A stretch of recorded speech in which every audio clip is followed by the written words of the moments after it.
This podcast is brought to you by eHarmony, the dating app to find someone you can be yourself with. Why doesn't eHarmony allow copy and paste in first messages? Because you are unique, and your conversations should reflect that. eHarmony wants you to find someone who will get you. How are you going to know who gets you if people send you the same generic conversation starters they message everyone else? Conversations that actually help you get to know each other. Imagine that. Get who gets you on eHarmony. Sign up today.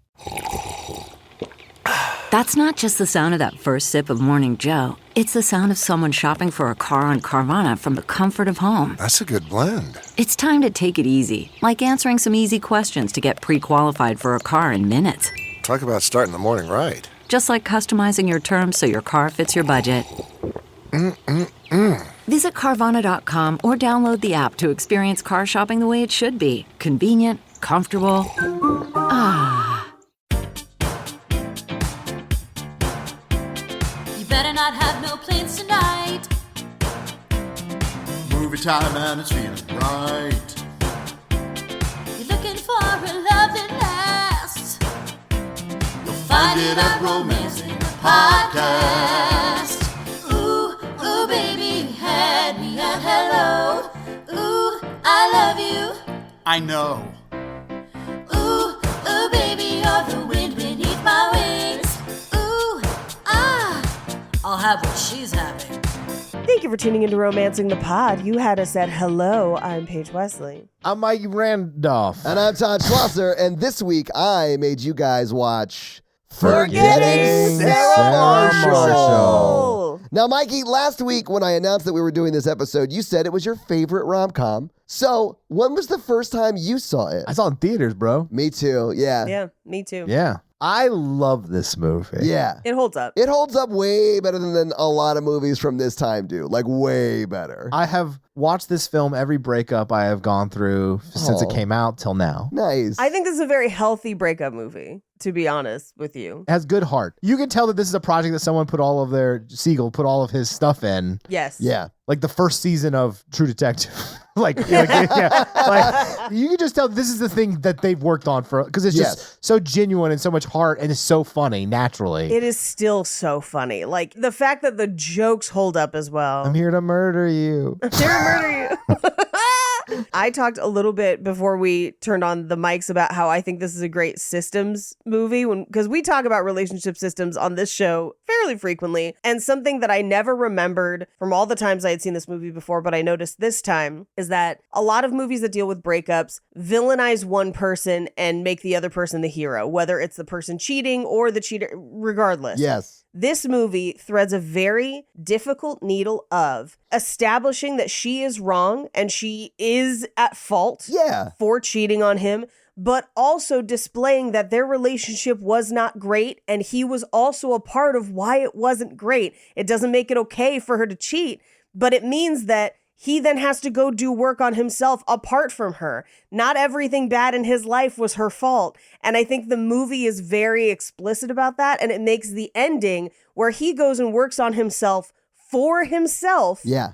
And then is in a better place at the end to be in a new relationship. I love that. I feel like more movies should try to do that. I think it's very difficult to do, and that's why they don't. But I think this movie does it kind of expertly. And in a way, even though the movie is very clear that it still views her as the villain, it does humanize her. Yes. A bit. Yeah. And I actually really do like it. Well, I think it humanizes her the way that you just said. Like, he acknowledges and the movie deals with his side in her cheating. Right. Or her getting to the point where she wanted to end the relationship, maybe is the better way to say that. And because they didn't break up, they came out sideways in cheating. But yeah. Right. And I think it's really clever too, because these cutaway scenes, like quick cutaway jokes. Yes. They also build empathy for all the characters. They like have a point. Even her sometimes. Yes. And like you build her perspective and things. And I think that's such a clever way to do it. It's not just like Family Guy where it throws away to a random joke. It's like, oh, he was kind of not doing well and like the relationship's breaking down. He was not in a good place. And I feel like the movie doesn't blatantly say this, but it shows it rather than telling us, which is, again, what you should do in movies. It shows us that sometimes when you're in a bad relationship and it's not working, you're not your best self. And that goes for everybody. And some of that is you working on your own shit. And maybe you shouldn't be in the relationship because of it. And I feel like that's a worthwhile thing to display. And they display it for him and for her. Yeah. Where like we get a lot of senses of her being kind of materialistic and self-centered. But then we also see that he is unmotivated and does not like his job, but he's not making changes in his life to be happier. And he is kind of making his happiness her job. And she is frustrated by that. And it's very real relationship frustrations while still not letting her off the hook for cheating on him. The movie never says it was his fault or whatever. They're like, it's still fucked up that she cheated, but also there were problems. Yes. Like it was not some idealized relationship where he was a perfect person and she was this horrible villain. They're just people who were growing apart and she did something mean and now we're here. Right. You know? Generally, cheating just doesn't happen in a vacuum. The relationship has issues and then that is a symptom of what is happening. That's exactly what happened in my relationship too. Like when I was in San Diego with the lady before I met Natalie, clearly I have work issues. I'm a workaholic for sure. Yes. And that was one of the big things that we struggled with out there, and she probably should have just broken up with me instead of cheating on me. But like, I get that she like wanted someone who valued quality time more, you know, like there are things that I needed to fix in myself to have a successful relationship. I wish she hadn't cheated on me, but I get why she broke up with me, you know, like, I feel like that's not to say that it's never like sometimes you do run into a narcissistic sociopath. Yeah, but a lot of times it's because stuff was bad. But that's not something you typically see in romantic comedies, right? Yes. So like the thing I really liked about this is it felt like a really like real life story on some level, even though like the jobs are sort of like heightened, you know, because she's like a semi-famous actress and he's a very successful like musician, composer. Sort of. Yeah. Like TV movie composer, right? Outside of that, I've been in this sort of thing before, not stuck at a resort, obviously, but you know, like in these stages in my life. Anyway, it's just, it felt very real to me. It felt more balanced than I remembered it being. Because I remembered it being like, she's a fucking villain. And watching it today, I'm like, oh no, this movie like does give her points of like, you were not fun to date either, Peter. Yeah. Like, this was not just me. Like, yes, I did this. Yes, this is bad. But you had some parts in our relationship not being great. Yeah. And I was like, oh, wow. Like, I appreciate how nuanced this is. In 2008? In 2008. What? While still being incredibly funny. Oh, yeah. This movie, the fact that this movie is still as funny as I remember it being, and at times even funnier, I really enjoyed the rewatch, for sure. I have never not laughed out loud at the "you shall not pass" moment.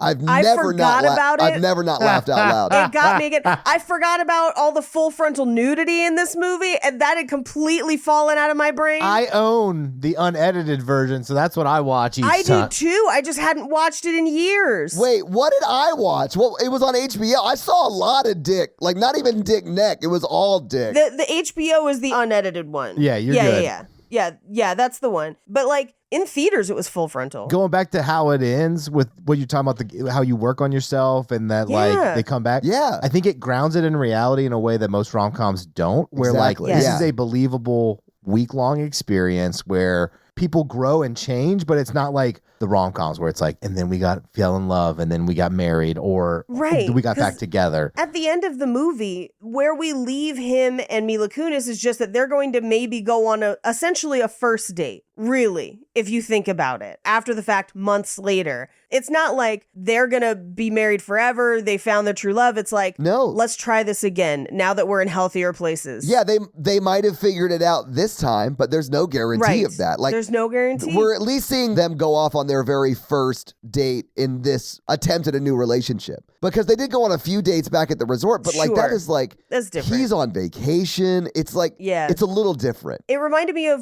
what I liked so much about Rye Lane, which does a lot of the same of like, we get to that third act, they go off, they do their own things, and then they meet back up. to be like, I'm in a better place, you're in a better place, let's try this again. Yeah. Fantastic. Yeah. But it's interesting because the movie doesn't do that same thing with him and Sarah Marshall. The movie goes like as far as to like have both of them sort of have the realization, although you don't really see it with her so much, but he definitely has the realization that they shouldn't be together. Yeah. Although I do think Sarah Marshall is just, when she tries to hook up with him, she just doesn't want to be alone. Exactly. Right. It's not him. Exactly. It's that she doesn't want to be alone. Yeah. So once they got back to the mainland, as it were, like that relationship would not really have gone any further. No. You know. Yeah. But yeah. Yeah. Also, great soundtrack. The soundtrack to this movie is amazing, and it's one of those ones that I have kept in my iTunes library since this movie came out. I enjoy it very much. I think any movie soundtrack with Jungle Love on it is one of my favorite soundtracks, and that's definitely on this one. Yes. Yeah. There's also 2 covers. One is Extremes More Than Words, and then Prince's Nothing Compares to You in Hawaiian. Yeah. And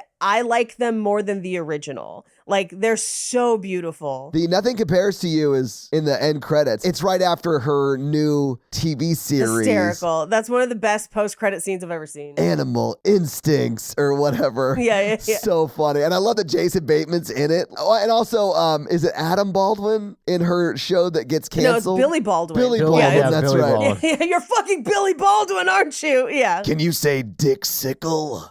Like, it just made me laugh every time he said something because he's doing the sunglasses thing. Like, it's the CSI sunglasses. It's like a mix of SVU and CSI, and it's perfectly done. So funny, man. But yeah, I love this movie. I thought it was great, that's what I thought in 2008 when I watched it. Yeah. And I've watched it maybe 3 times since then. I haven't watched it a lot. That also coincides with how many relationships I've been in since 2008. Oh, yeah. So maybe there's some correspondence there. Yeah, sure. But yeah, that's funny. Yeah, there's a reason why whenever people are like best rom-coms of, the last however many years, this makes the list. Because it's incredibly well done. Yeah. I've always liked it. I love it. And it's just funnier than most movies. It is. Yeah.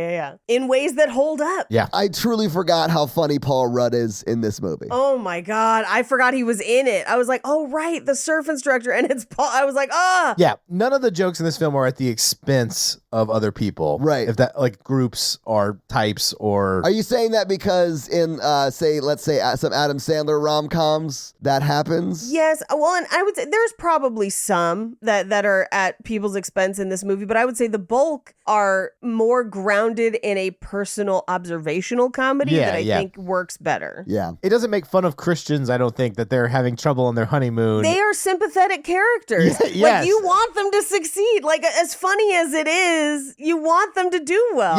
Yeah. I think it pokes fun at different groups, but like in a wholesome, like, and then like everybody like learns and grows kind of way. I don't know. I liked it. Yeah. I mean, they even have like a little arc to their story, right? Like, they do. I didn't get like overtly Christian. I just got like sheltered, which I get. Like, there's a lot of the Christianity. He mentions Christianity multiple times. I know, but like to me, it was more like he was a virgin and he had built it up way in his head, and it's just like it was too much for him in the moment, and he just like had to get over it. Well, they waited till marriage because they were Christian. Exactly. No. Yeah. Right, but there's also elements of it where they clearly did not have comprehensive sex education. Oh, of course. That I think is part of the problem too. Yes. That's why comprehensive sex education, you guys. But thank God Russell Brand was there to hold that how to fuck a pawn clinic on the. Yeah. That was so funny watching them like have sex with chess pieces. Yeah, just the motions. Yeah. Yeah. I was worried because, Russell Brand be Russell Brand. And I was like, oh gosh, I forgot he was in this and everything. But then he is a full villain in the movie. Yeah. Oh, yeah. And so I'm like, oh, great, cool. This holds up fine. I actually sort of do like the mutual respect that our main character and Russell Brand sort of develop for each other. Like, they definitely aren't friends. No. But I feel like if they were on the street walking by each other, they'd be like, hey, man, what's up? Hey, man, what's up? It's like that foxhole mentality, but with someone you hate. I've never understood the anger at the other person more than the anger that you're at your own partner. Yeah. Because your partner is the one that has a relationship with you. They have wronged you. Yes. The other person don't know you. He is a stranger. Yeah. I understand being frustrated with that person, and if that person willingly broke up a relationship, that's fucked up. Right. Like, there's no need to, like, threaten to fight them at an airport, is all I'm saying. Yeah. You're lucky this is a resort. Yeah. Yeah. But I don't know if you guys have ever had this, like, situation where maybe you dated somebody and you broke up, or you liked them and it never worked out, whatever, and then you meet their significant other and they're too cool to hate, where you're just like, fuck, no, you're great. Good for y'all. Paige, I'm sorry. Are you asking me if I've ever met one of my ex's new spouses and not immediately felt so bad for my ex? Yeah, I guess. I was like, he's way too good for you. There's no way you're going to last. They're still together, but like in 5 or 6 more years, he'll realize he's slumming it. And it won't matter because you're doing your own thing. Oh, no, I think the joke there is just that, like, it sounded like I was going to be like, no, they always date down. But no, he's even way better than me. Like, he's so way great. better. He's so great. He's eventually going to wise up and break up with us all, Paige. Break up with us all? You're like, I wasn't even in a relationship with you. But I'm still somehow grieving this. I feel like it helps me with the grief to a degree because I'm like, they're cool. That, like, they deserve to be happy. Sure. They're both cool. I wish them the best. If whoever they're dating after is awful, then I'm just like, ugh, bullet dodged. Right. Like, ugh. I mean, especially if they cheat on me and then end up with a international rock star, I'd be like, well. I mean, there's a whole lot of stuff that comes with international rock star that we see in this movie that she was not ready for. Yeah. I love how he like says, you could be the queen of the, what did he say? Sorrow suckers or whatever? So, the queen of the sorrow suckers. And she's like, what? And he goes, I don't even know why we call him that. And I was like, you know why you call him that. You know why you call him that. We all know why you call him that. Russell Brand before people knew you weren't great. Honestly, the parody around Russell Brand's character in this movie, and like perfect casting, but like anyone you put in that role that played it well, it would be equally as funny because what's written in about that character is so beautifully mean. Yes. Because it's real. And it displays how vapid he is, how selfish he is. I think he's an exaggeration of her. Yes. And that is like the lesson that she learns, right? Right.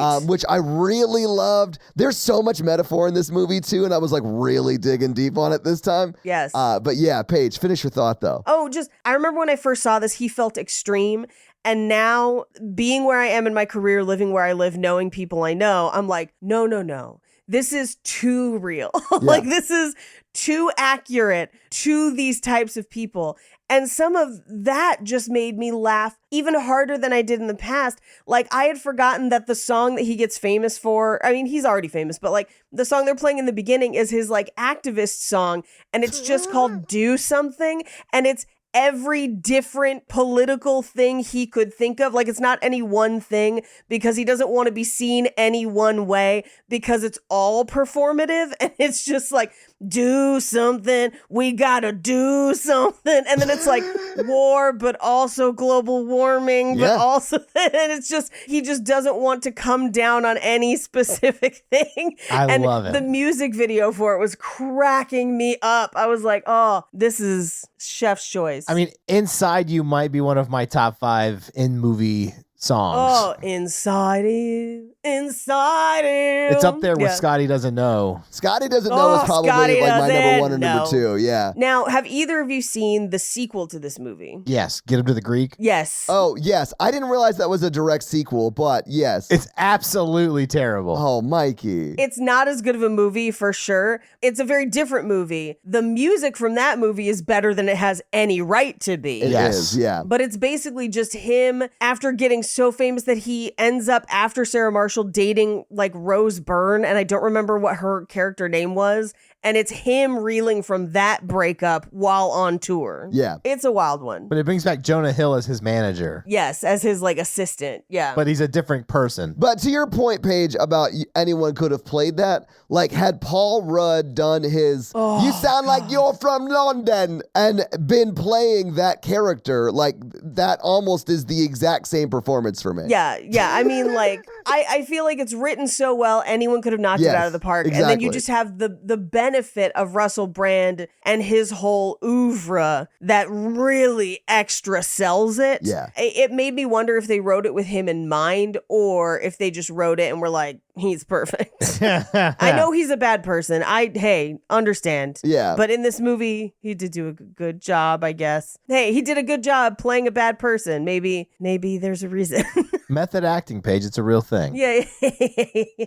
His character in this movie would have absolutely done the things that he's accused of doing in real life. There you go. I mean, yeah, accurate. Yeah. This was one of his first like big things too. Stateside, yes. Yeah. Well, that's what I mean. Like, I know he had done British TV and stuff, but that's the only side that matters. Well, I hate to credit him with this. He is one of the reasons that Amy Winehouse got famous when she did. And it bums me out because he is kind of a trash person. Yeah. Not kind of. Trash person. Well, trash people can do some good every now and then. Sometimes trash people do non-trash things. That serial killer in Con Air, Steve Buscemi, he like saves that little girl at the end, but he's also still a serial killer. Poor Steve Buscemi. He got attacked this week on the street. That was really sad. Punch in the face, just like Rick Moranis Punch did. in the face. What? Yeah. That's terrible. No, he got like hurt really bad, and how dare they? He's a national treasure. I know. He was retired from the fire department and still went to go into the buildings in 9/11. Yeah, but you know who else wanted to go into the buildings at 9/11? The terrorists.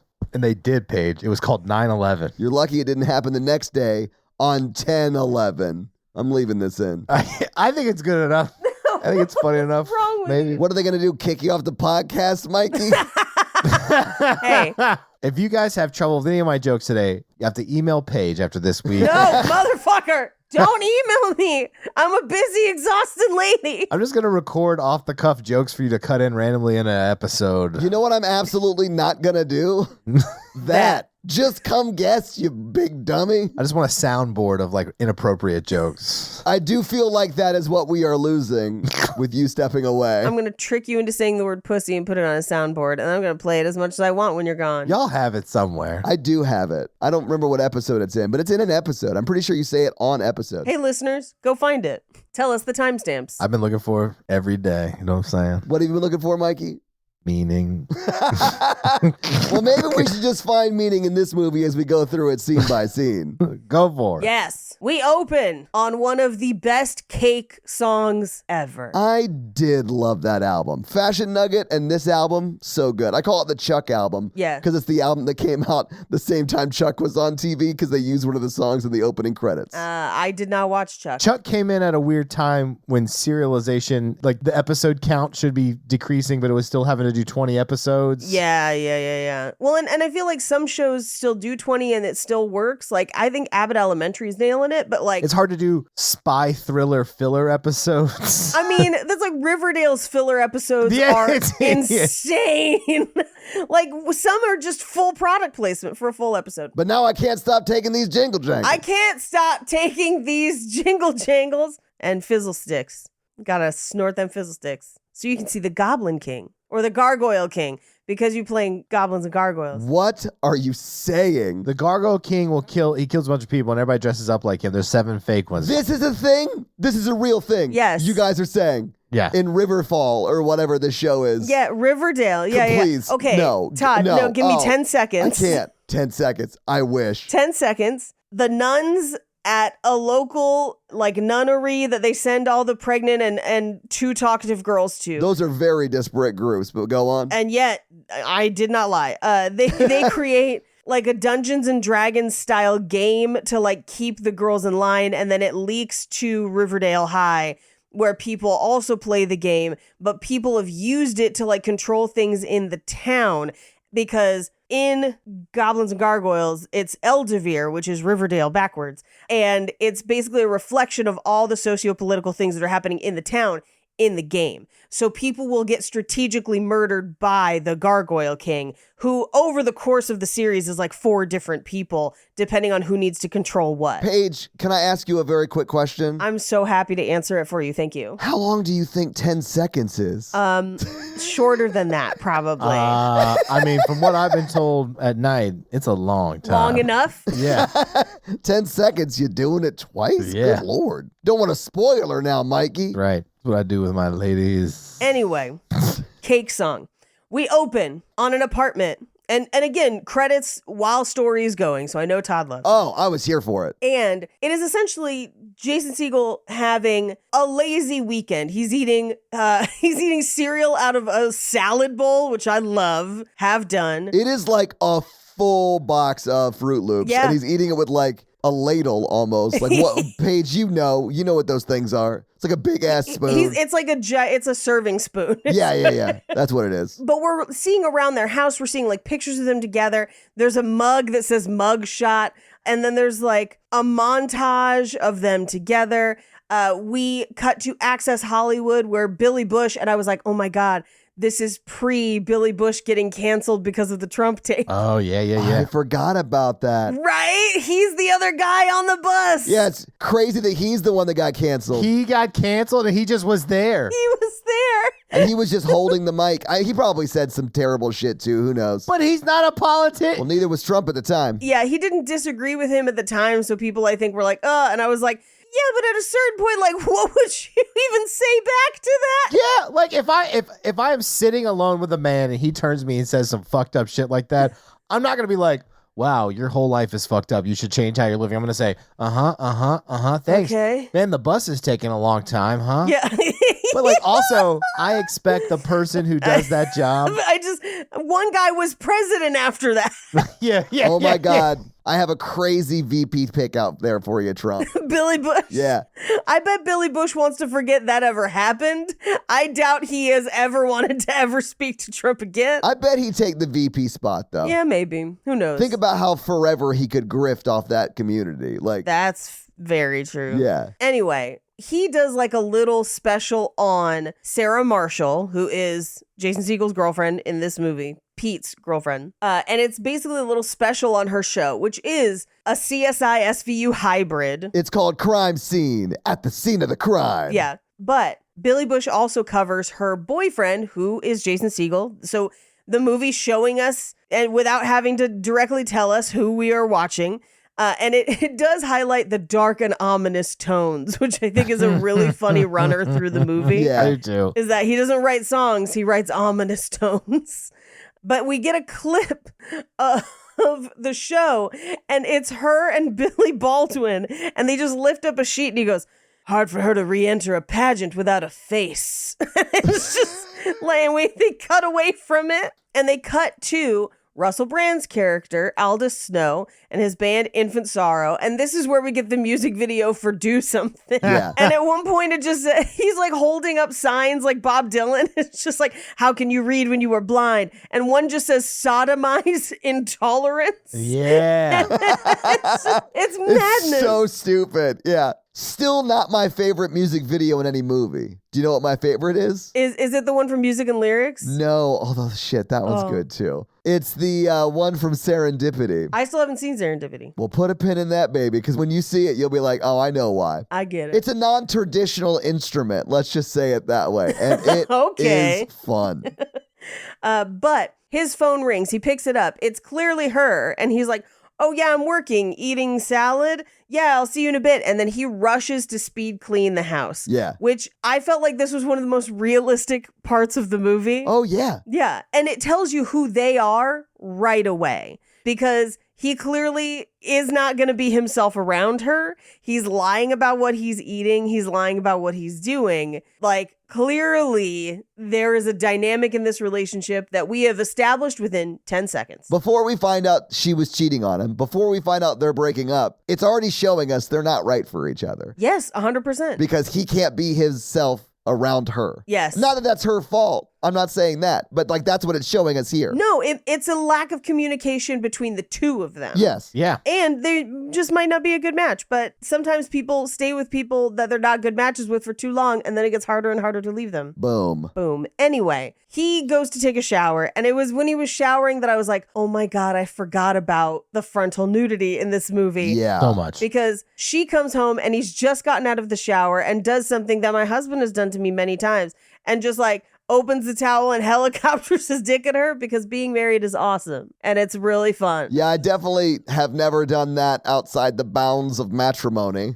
Have you now? I'm just saying, like, or being with someone where you feel comfortable enough to helicopter your genitals at them. That's what it is. Yeah. And because I'm sure he's assuming, he's like, she's home. Yay. Like, all right. And she is not having it. She's just like, I love you very much, and he immediately is like, you're breaking up with me. And he's like, I just need a minute. And I don't know why. And I'm sure they've talked about this in interviews. There's something so funny about someone going from like happy, sexy, naked to sobbing.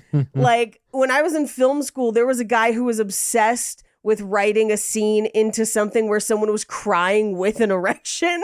He kept putting in like every script because he was convinced it was one of the funniest things ever. And it was right after this movie had come out. So I think maybe this is kind of where he got the idea. Paige, it sounds like you read a few iterations of that. Did he ever figure out how to make that work? Oh, yeah. Actually, Nice. like his final project, it was hysterical. And like we had to pitch to, like, they would have people come in from networks and you would do like, you know, like practice pitch day. And every time they were like, do you need the part where he's sobbing in public with an erection? And he was like, I refuse to cut it. And I was like, I respect you, bro. Because honestly, that was funny. It was pretty funny. You may have said this, but didn't he say that this is how, because this is all based on his real breakup, right? Yes, it's like a heightened version of this. And so I want to say that this wasn't like at one point he got broken up with naked and that's why it ended up in the movie. Or somebody real. somebody that he knew. Yeah, it was like based on a real thing. It's so funny when people get that emotional, like illogical, like I'm not putting the clothes on, that's going to make it real. If I put the clothes on, it makes it real and you leave. It's too real to what an actual breakup feels like. It was so funny though, because he was like, he meant it. He meant it. If I put clothes on, it's over. That wasn't a bit for him in that moment. That was not funny. And I loved that. No, it's, oh God. And he's like, let's talk about it. And she's like, I've been growing apart. And he's like, who is the dude? And she's like, there is no dude. I've been feeling this for a long time. We're growing apart. And we will find out that yes, there is another dude, but A, there was a dude for a lot longer than she told him. And B, they had been growing apart and she had tried to fix it, but probably they were both not doing great. Right. Yeah. Yeah. Communication wasn't happening. So they have like an awkward hug. Yeah. And she just goes, there's someone else. I'm sorry. Because she's so awkward in the hug that she's like, just kidding. I'm cheating on you. Okay, bye. Yeah, I hate this. I can't. Yeah. I hate this so much. We cut to him out at a bar with his stepbrother, Bill Hader, where there's very much this idea of like, no, I just gotta like get laid so I can feel better and get past it. But I love that this movie really shows that it's like, no, that's not gonna just cure it. Like you have some internal work to do. But that's a very common cycle people get into. Like, yes. And I think a lot of rom-coms perpetuate is literally, especially with like the person who becomes your romantic lead gets cheated on at the beginning. Right. You typically, that becomes a story about them sort of leapfrogging into another relationship. Right. You know? Right. So like this movie isn't that, which I liked. I liked that they like Mila Kunis and him come apart at like towards the end and they both we don't see her side of it, but he works on himself, you know, like whatever. Yeah. It is implied that she does too. We just didn't see it because it is his movie kind of, you know. Yeah. But we do get over the next couple of minutes a montage of some wild one night stands. The first one being June Diane Raphael, where he ends up crying afterwards. Oh man, that's Paul Scheer's wife right there, buddy. Hands off. And then the next morning goes to the doctor convinced he has an STD even though he used a condom. So funny. Which is kind of fun. But then we cut through a couple others where one of them is a woman who is just extremely low affect and is just like, I just came. And then another one that just keeps saying hi. And I was like, I don't think I've ever done this to somebody where I just kept repeating a thing, but has this ever happened to either of you? Where someone was just repeating something during sex that was ruining it for you? Yes. Please tell me what it was. Tell me 8 more things about it, Mikey. I'm trying to, it was not something like weird, but it was the same thing over and over again. It was like, oh, so good. Or something like that. Like, I'm just like, say something else. I've told you guys a story off mic. Yeah, you've told us about, I think we've talked about it on the episode, but then there's also another one that you told us off mic that we've cut out. Yeah. Multiple times. Yeah, so yes, I have, and I'm a bad person. But, I mean, if you're asking me if I've had weird sexual encounters, yes, I have. Okay, here's the weirdest one. I'll say it. Yes! Goddamn, you're brave. These are your titties. Okay. Was that weird for you, Mikey? It's weird that people do that with titties. Was she pointing at your chest? No. This is like you own these titties. Yeah. No, you own these are your titties. I was trying to think of a way that was weird. Because usually people don't do it with titties. Usually people use the P word in that scenario. Yeah. Or over and over again, it kind of loses its hotness. Yeah, you say it like once and it's got some oomph, but like... Oh, you're like, oh shit, that's pretty hot. And I'm all about the dirty talk. I like it, you know what I'm saying? But like, it was just like, okay, I get it. These are my boobs now. I own these boobs. It was like an auctioneer. There's so many times about it. But Mikey, what you should have said is, tell me 8 more things that are mine. And then I was like, I don't need responsibility for 2 boobies in my life. These are your ankles. These are your pinky fingers. This is your forehead. I really liked her too. Let's find out what she's up to, man. She's I think she's dating a doctor. Oh, I thought you were gonna say that she was like like somebody who sells organs on the black market or something. No. She's like these are your livers. She works in the nonprofit field. She's a really sweet person, and we're still friends. But she moved to a different city and then dated a doctor, and I was like, well. Does that doctor know that he's touching your boobs? Your boobs? I don't think we signed closing papers. What's the escrow on them titties like? Yeah, I don't. I think that I just leased them tits. Come on, baby, let me lease them titties. Rented at best. I do also like where she's like, do you want to gag me? I brought a gag and handcuffs. And he's like, kind of now. Well, because she's like, do you want to gag me? And he's like, I mean, yeah, kind of now that you're talking. Yeah. I would, if somebody brought it up like that in such a sweet way, I'd been like, yeah, kind of. I mean, let's get weird with it, lady. Oh, I thought it was more that he wanted her to stop talking. Oh, no. I thought that he was like. He did. But then when she said that, he's like, well, now I do. Yeah. Now, yeah. All right. Talk me into it. Let's do it. Handcuffs too? We're going to have fun tonight. Make sure to use safety cuffs so people don't get stuck in places. Yeah, and don't swallow the key. Yeah, don't do that. It hurts. Why would you swallow the key? I'm joking, Mikey. I'm just like making the listeners picture me coiling out a turd trying to get a key out to unlock my girlfriend at the time. Got to use a slotted spoon and a strainer. That definitely didn't happen, chat. I think I have a handcuff key. Oh, are they universal? I think most of them are. That'd have been good to know. Not the play ones, but I think like real handcuffs. That'd have been good to know like 12 years ago, but whatever. Not that this happened to me. Anyway,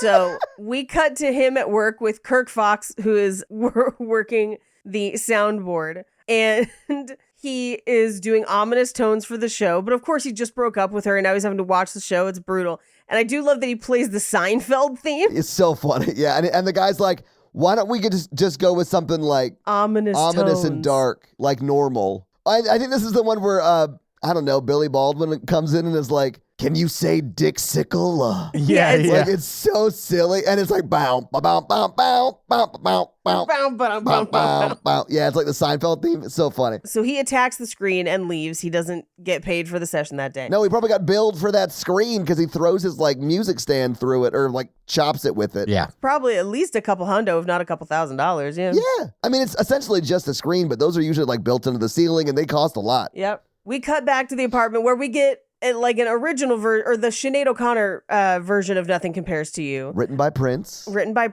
I prefer the Prince version. Same. But he's burning pictures and stuff of them over the stove. And Bill Hader comes over to be like, hey, no, you can't. This is going to start a fire in your apartment. And this is where he's like, I got to get rid of everything that reminds me of her. Like these cereal containers so my cereal wouldn't go stale. I also love that in his grief, he's like, Sarah's so much better than Liz. And Bill Hader's like, oh, no, are you okay? Shut the fuck up. Like he just goes, that's the mother of my children. Like he's like, we're not even blood. You're my stepbrother. Like, he's like, I do love you, but I'm not required to. Yes. Shut the fuck up about my wife. Oh, it's so good. I love Bill Hader in pretty much everything. He's so good in this. The journey that he goes on while he is playing Van Helsing in a like on stage at the end is so funny. And it's so like behind the scenes. Just watch Bill Hader act in that unitard. It's so good. He's on a journey personally there. It's so funny to me. It's very funny. But he gets him to delete all of the photos and he's like screaming. But he basically is like, why don't you go on a vacation? Go somewhere. And he's like, go to the Alps. And he's like, no. And he's like, go to Hawaii. And he's like, well, there was this place in Hawaii that Sarah wanted to go. And he's like, okay, don't go there. And he's like, look, I'm not going to not go to Hawaii because Sarah Marshall has heard of Hawaii. I'm just going to go to Hawaii. I mean, but I do think they adequately set it up that like he got the idea to go there from her before they broke up. Yes. But like, I also could see like, there's no way they're going to be there. Like that that's such a random chance, you know? Like, so it is somewhat plausible, although outlandish, that this happens. Sure. But he goes to check. The most outlandish thing is that he flew to Hawaii without a reservation. Oh, that's insane. Yeah, like he just left. Never. He just left. He shows up at the hotel. And we see Jack McBrayer and his bride, which is the couple who had waited until marriage and did not have comprehensive sex education and are excited to be on their honeymoon and don't really know what to do. But my favorite is he walks away from the check-in counter and he goes, mahalo, instead of mahalo. Yeah. It's very fun. He goes to check in and Mila Kunis is like, hey, yeah, no, that's not how this works. We are completely booked up. She's like, I've got the Kapua suite. It's like $6,000 a night. Which, if you adjust for inflation, is $8,700. Jesus. A night. That's a lot. And listen, he's doing fine in his career, but he doesn't have Dakota Fanning at the time money. Yeah. And he varies like, that's out of my price range. No worries. I'll go find another hotel. Like there's more hotels on the island. Yeah. Right? I mean, I can't afford to pay $6,000 a night. Yeah. No. Thank you so much. I'm going to leave. As he's realizing this, he turns and who should he see walking across the lobby? Sarah Marshall. He's like, oh God, she's my ex-girlfriend. We broke up 3 weeks ago. I came here to forget about it. Yeah. Mila Kunis is like, oh my God. She's famous. Like, what? Yeah. No, she's like, when he goes, that's my girlfriend of 3 weeks ago, she's like, oh. Yeah, no, yeah, you're right. Yeah. I mean, she immediately clocks what's happening as he's explaining it to her, right? And why he would be so embarrassed to see his recent ex with her new boy toy. Right. On a vacation that they clearly had to have planned and booked before they broke up. Like, yes. It's pretty fucked up. Because it's only been like 3 weeks, right? Yeah, 3 weeks. Yeah. They would have definitely probably booked this ahead of time. Or right around the time, right? Like, yeah. I mean, I get that they're both rich and perhaps they could just afford to fly there on a whim and all that stuff. But like, typically, those famous people have busy schedules. Yes. So to plan out a week together takes some time, you know? Yeah. And so Mila Kunis clocks what's going on and she's like, hey, we were able to book the Kapua suite for you for 4 nights. Have a great trip. You guys have a nice dinner. Bye. Sarah Marshall and Russell Brand leave. And he's like, thank you for covering me, but like, I can't afford it. She's like, nobody can. Nobody ever stays there.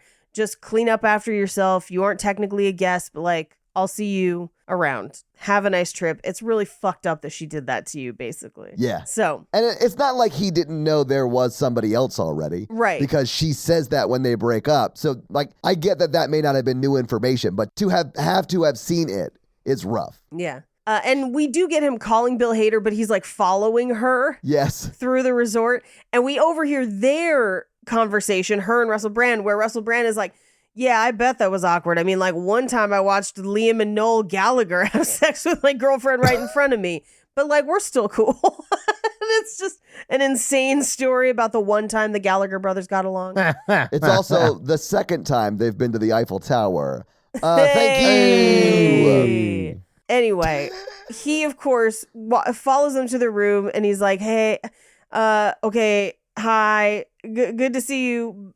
And Bill Hader, I love you can hear him through the phone and he's just like, no! Yeah. What are you doing? Yeah. So funny. He's like yelling at him because he knows the phone is not by his ear anymore and he's still trying. Yeah, it's so funny. Oh, God. But he's like, did you enjoy that? And he's like, no, that hurt a lot. But I'm pretty sure I ruined her day. Cut 2. He did not ruin her day. She's having all kinds of wild acrobatic sex. No, she's having a wonderful time. She's fully still dignitized, clearly. Yeah, clearly. We cut to him in the Kapua suite just crying on the balcony until Mila Kunis calls up from the front desk and she's like, hey, what's going on? There's like a woman crying hysterically. He's like, yeah, I think she's on the floor above me. She's like, you're on the top floor. And he's like, I'll try to keep it down. Have a nice night.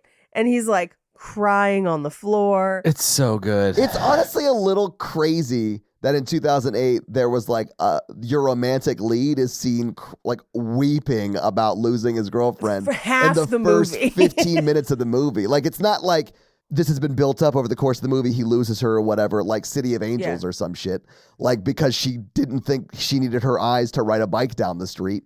But like it was insane. Meg Ryan, why you got to do yourself like that? But like, this is someone we don't have any emotional attachment to. And we're seeing him be very vulnerable, which is not normal for, like, this character in this kind of movie. I think it's cool. But I think it's what made it popular. And I think it's what make it worse. Yeah. Is that it's more of a realistic rom-com emotionally than most of them. I think you're right. And I think it is, like, weird and shouldn't be to see a man express his emotions that way about someone he loved and grieving that. Yeah. But like you never see that really in movies. Rarely. I would say rarely. Yeah. I think you see it a lot more now, but yeah. Yeah, especially at the time. I can't think of another one. I feel like every other time I've seen it, it's played for laughs, which this is too, but like, you know, it happens enough that it's a feature of his character and not played for laughs every time. Yeah. Where sometimes you're just watching him have a hard time. Yes. Yeah. Yeah. We cut to him trying to go get dinner, which is where we meet Jonah Hill, who apparently is both the island's drug dealer and aspiring musical artist. I love how he's like, yeah, I know you called me to buy drugs, but I can't sell you drugs. I'm at work. You called me at work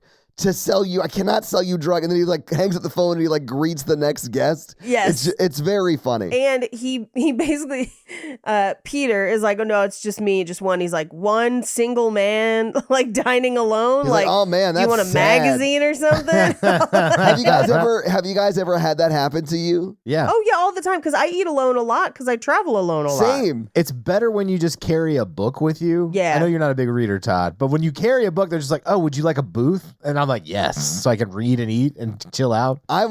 This is also recently, I was once traveling and I just went someplace to eat at night and it was like a restaurant and I was like, one, and they were like, you can go to the bar. And I was like, I'd like to sit at a table. And they were like, really? I was like, oh shit. But yeah, take me to a table, man. I want my food. Yeah, right? Anyway, I felt very attacked in that moment. When I was in New Orleans, I was like alone most of the time. And at one point I came in for breakfast alone after a Mardi Gras parade. Hell yeah. And so everyone else was there just like hungover in groups. And I was just hungover alone. And I always feel like I have to be extra nice to like servers when that happens, or I'm just like, yes, thank you. Yeah, no, if I could have like 3 Diet Cokes, that'd be great. That'd be great. And your server comes back, these Diet Cokes are on those gentlemen, and you just see a guys over there with Yog Dog shirts on. Yog Dog! Yeah. Yog Dog! Oh, oh. They're like, damn, Yog Dog's out here in these streets. You're not barking. You sound like a seal. I do sound I'm bad at barking. Roof. Oh, oh. No. Yeah, it's more, I'm trying to do it like DMX, but I'm not DMX, and that's the problem. Oh, that's how you bark, Paige. I'm bad. I can't do Wookiee impressions either. Who's asking you to? So many people. I don't know if you know, but some people consider Wookiees very sexual. I find that very unsurprising, Paige, on account of Chewy thick. You know what I'm saying? Chewy is thick. Chewy thick. I've seen Chewy shoulders, and I know what you're into, Paige. It's the same thing with Sasquatch. You know what I'm saying? He tall too. He a tall man. He a tall boy. Big feet mean, you know. Big feet means blurry photographs. Yeah, you Big know foot, what's up. that big dick. That's, yes, Mikey, that is. These are your feet. These are your big feet. Holy shit. Sorry, that's very funny. So he gets there. He's eating dinner alone. Jonah Hill is very obvious about pointing it out. Yeah. And seats him, and he's like, you've got the best seat in the house. Check that out. It's Alda Snow. And he literally is sitting alone facing his girlfriend and her new boyfriend. So funny. And so he's like, hey, come sit with us. And he's like, no, thank you. I think I need a drink. And this is where we reveal that Aldous is like, no, I'm 7 years clean. That's what this tattoo denotes or whatever. Yeah, he's got like a line on his neck for every year. For every year, yeah. Yeah. But he goes to leave because he's like, I can't take it. And she chases him out, Sarah Marshall, and is like, did you follow me here? And he's like, no, Hawaii is a beautiful place. Not everything happens because of you. And she's like, so you're really staying? And he's like, yeah, I think so.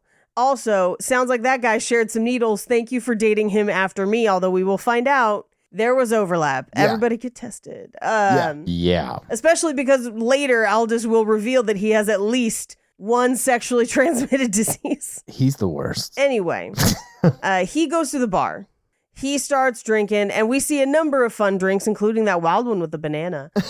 We do also get, he kind of makes like a group of friends at the hotel bar where they're all kind of hanging out. One of them is Jack McBrayer. Well, and his wife too, sort of, yeah. But it's mainly Jack McBrayer, yeah. Right. Who like was in his stride in this movie because like... Yeah, this is when he's playing Kenneth the Page on 30 Rock. Yeah, because he pretty much is like, what would it be like if Kenneth the Page got married? And that is his character. And I love that. One of my favorite things on 30 Rock is the few times that they reveal that Kenneth may be some sort of immortal being. Yeah. Oh, it's revealed in the finale. It is. Well, it's multiple points throughout the show, but they never settle on exactly what he is. My favorite line about Ken is delivered by Billy Baldwin's brother, Alec Baldwin. And he goes, in 5 years, he'll either be running the company or we'll all be dead by his hand. Yeah.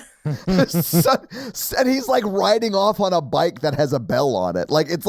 It's so unhinged. It's so funny. There's that, or I think it's one of the times that Alec Baldwin's character has like a heart attack or passes out or something, and he just grabs him by the collar and he's just like, no, Gabriel, I'm not done with him yet. Yeah. And you're like, what is happening? It's so funny. That show, Tina Fey is one of the funniest people in the world. God, I was doing a rewatch of that just while like in the background while I was working on a bunch of writing stuff, and oh boy, does that show hold up. It was funny. This is a sidetrack off my sidetrack. But I think that show and Parks and Rec and Amy Poehler and Tina Fey are the reason way less people of my generation and younger are like, women aren't funny. Because I grew up, my favorite shows were women writers. Sure. And I knew it. I knew who they were because they used to be on SNL, and I thought they were very funny on SNL. That's true. I know that there are dudes my age and younger that say that and think that, but it's way less than older generations. I would say my lived experience as a lady comic would suggest that you are in the minority. That unfortunately, that still may be true. Yeah. But I definitely think they help move the needle. That's all I'm saying. I think for TV, yes, but I think people view them as an exception, not the rule. And that's a bummer. Insane. Come on. Yeah. Anyway, so I do love in this scene where Jack McBrayer says, oh, you were dating Sarah Marshall? I love her. He's like, maybe you could get back together. I love her show. I like how they mix the sexuality and the violence. And then he just stares into the middle distance. Yeah. But this is also where they meet the bartender who previously lived in South Central, and now he moved to Hawaii and knows all the different kinds of fish. He's like so enamored of nature. I love it. It's one of my favorite character traits. He's like, it's turtle fucking season. They fuck for 3 hours. I'm gonna go see them fuck for 3 hours. It's beautiful, man. Come snorkeling with me. And then they don't go snorkeling with him. No one does. I was like, you have to go snorkel with that man now. Like you cannot set that up and then not deliver on that. He's one of my favorite characters on a rewatch. So good. Yeah. Anyway, this is also where we find out that Jack McBrayer and his new wife are having trouble having pleasant sexual encounters. They seem to be struggling with the mechanics. Yeah, they don't understand what things are supposed to do what and where and all that. And I think there's an element of guilt as well that he's like... Yes, yeah. I think that's what he's struggling with the most. And shame. Yeah. I feel like she's struggling with that less. He's struggling with it more, but I also feel like they don't understand foreplay. Oh, yeah. And that's part of the problem because they're like trying, and they're like, is it? No, is it? And it's just not working out. When he is, I'm not sure if it's right here, Paige, or later, a little bit later. Yes. When he's hitting himself in the face with his hand shaped like a vagina.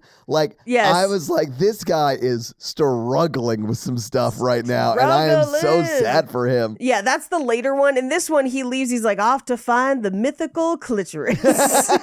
Which I would laugh at. Like, okay, if I sort of quickly befriended a couple that just got married, this is their honeymoon, and he gets up and says that, I'd laugh. I'd be like, that's funny, you know? Yeah, but he was serious. No, that's what I'm saying. The way he delivers it was like, he doesn't know if it exists. But then to generally be in the same place, they can be different and harder to find depending on the person. I guarantee you it wasn't your fault, Mikey. Oh, no, but it's just, you got to learn. There's different shapes and sizes and location. Like, people are different, you know? As Key and Peele once said during one of the best sketches about this ever, learn your ladies' particular flaps. It's like a sea full of envelopes. You've got to lick them all.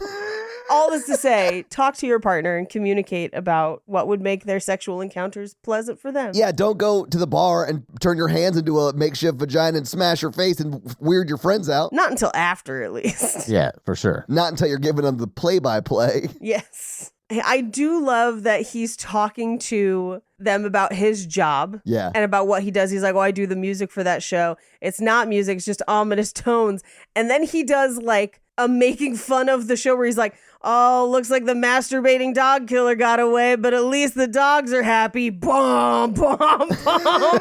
And it's so accurate and so funny. Yeah, it's great. But we also see him, and I assume this piano's in the lobby because we never really come back to it. It's not in his room or anything, but he's playing the Muppet Show theme, and he's like, I guess I'm not Aldous Snow, and he's just like sobbing at the piano. Yeah, I think it's funny because didn't he write a Muppets movie and then perform? Later. Yeah, no, yeah, I know. After this, but yeah. like, so like that's like a little Easter egg for something that like just happened to happen. Well, it happens because of this movie, because of the Puppet Vampire musical that they then went on to perform live for a while. So like a few years after this movie, you could see the Vampire Puppet musical. And I think that is how he kind of got the go-ahead to do the Muppets movie. Son of a... I would have paid so much money to see that musical, Paige. So much money. I wanted to, but I was so poor at the time. Man. If they ever did it again, I'd be down. It's like the best horror premise. It's like if Avenue Q and the Rocky Horror Picture Show had a baby. Take my money. Take my money and don't tell me it's Repo the Genetic Opera, because it's fucking not. Y'all know it's not. Stop with that mess. Give me the puppets. I've never seen it, and I'm okay with it. Anna and the Apocalypse, though, some of them songs slaps. Worried about letting someone else pick out the perfect avocado for your perfect impress them on the third date guacamole?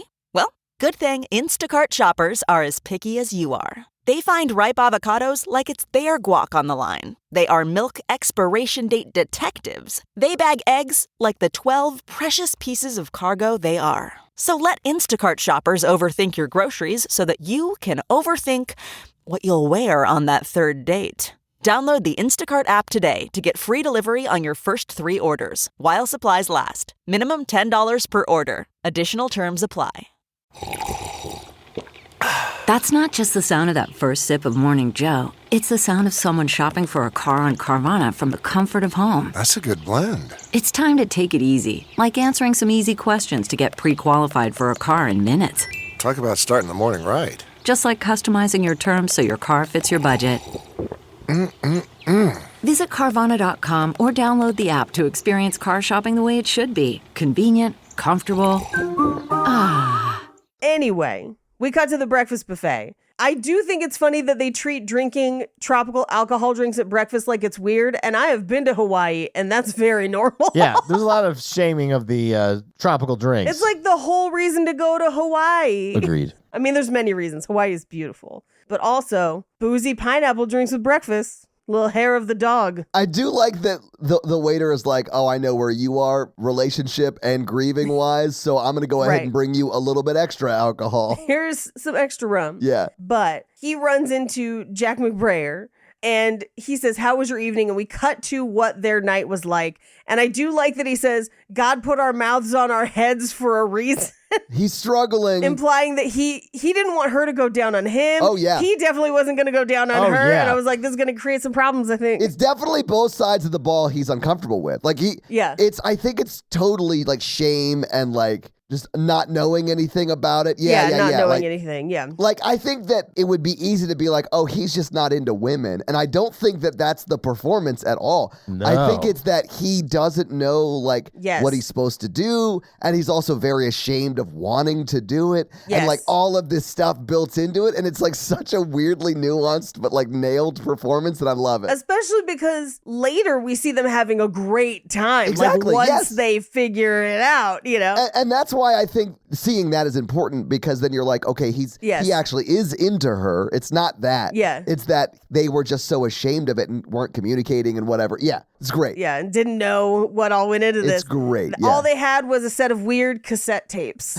as pictured on that horrifyingly sad TLC show. Anyway, he goes out to take surf lessons with Paul Rudd, whose name is Chuck, but he asks him to call him Kunu because it means Chuck. He put it into a database.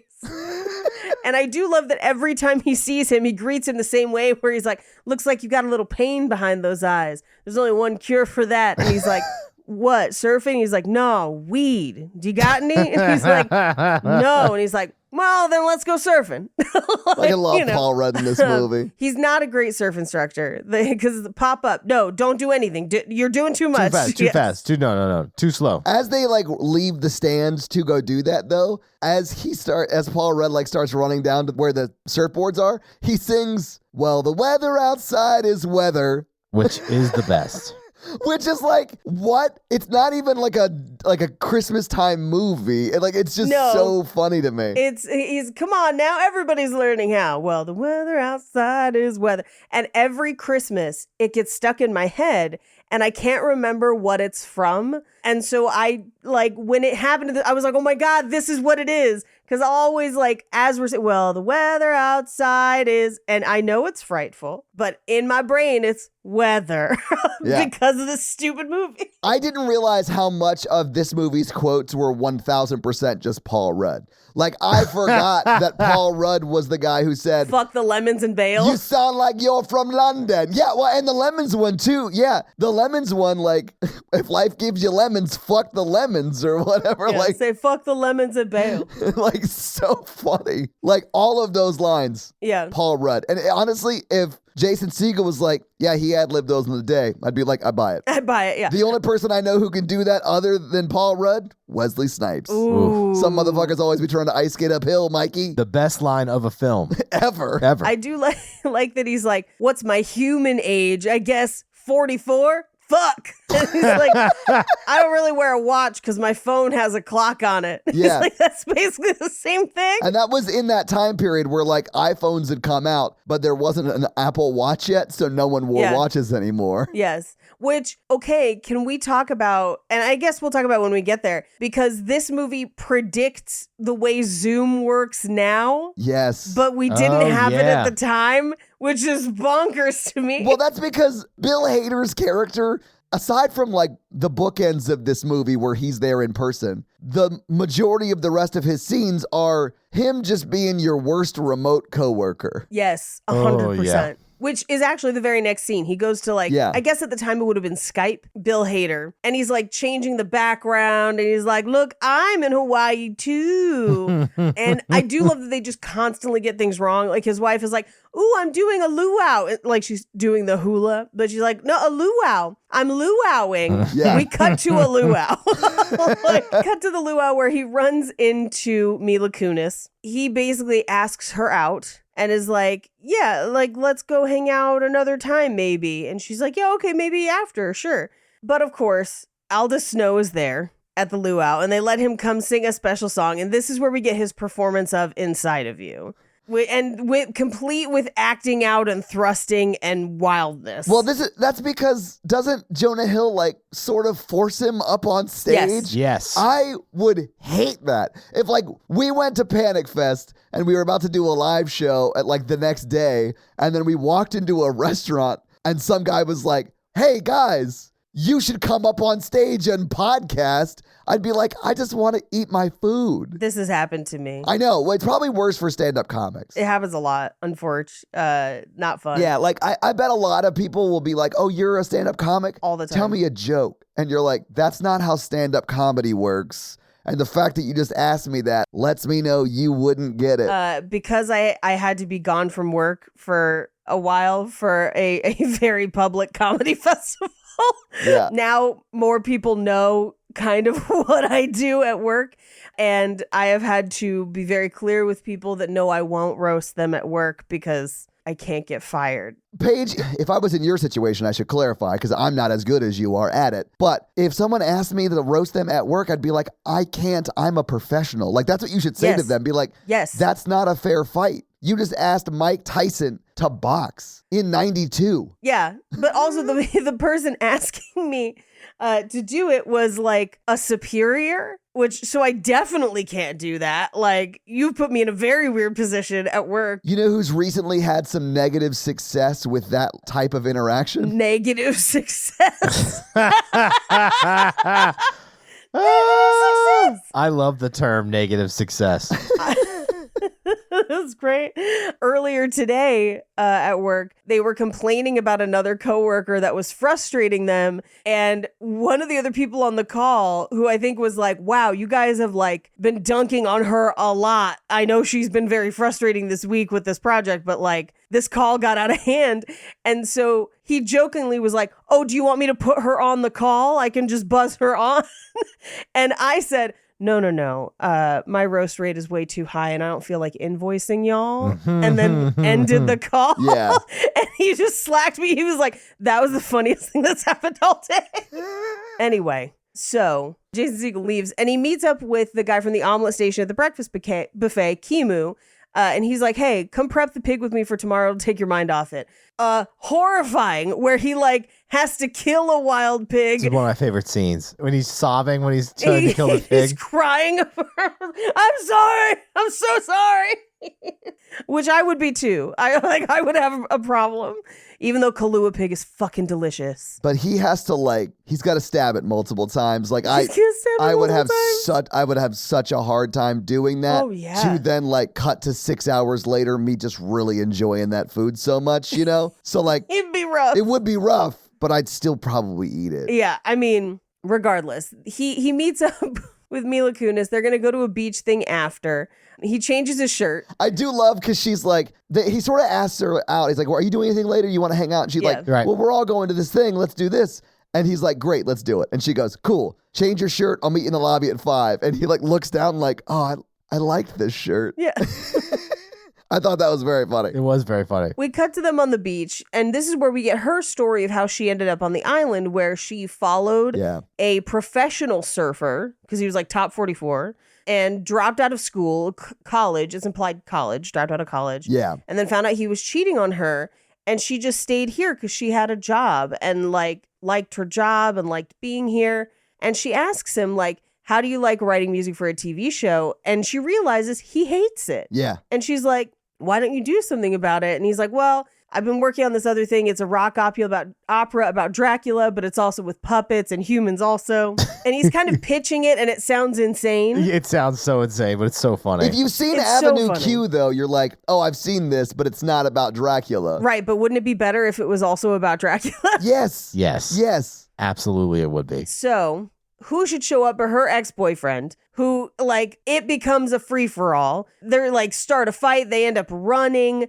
And so they end up at a place called Lazy Joe's, where we find out that her topless photo is in the bathroom and they won't take it down. But also, this is where we get a live performance by the band that does the More Than Words cover in Hawaiian. And I believe it's Aloha Sex Magic is, I think, the name of the band, if memory serves. Oh, I love that. And it's such a good cover. It's beautiful. It's so much better than the original. I have both on my iTunes, and I feel like I've maybe listened to the original once, and I listen to that cover all the time. Anyway, she goes to get them another round, and even though he's like, oh, I can do that, and she's like, no, I'm a independent lady, I do my own thing.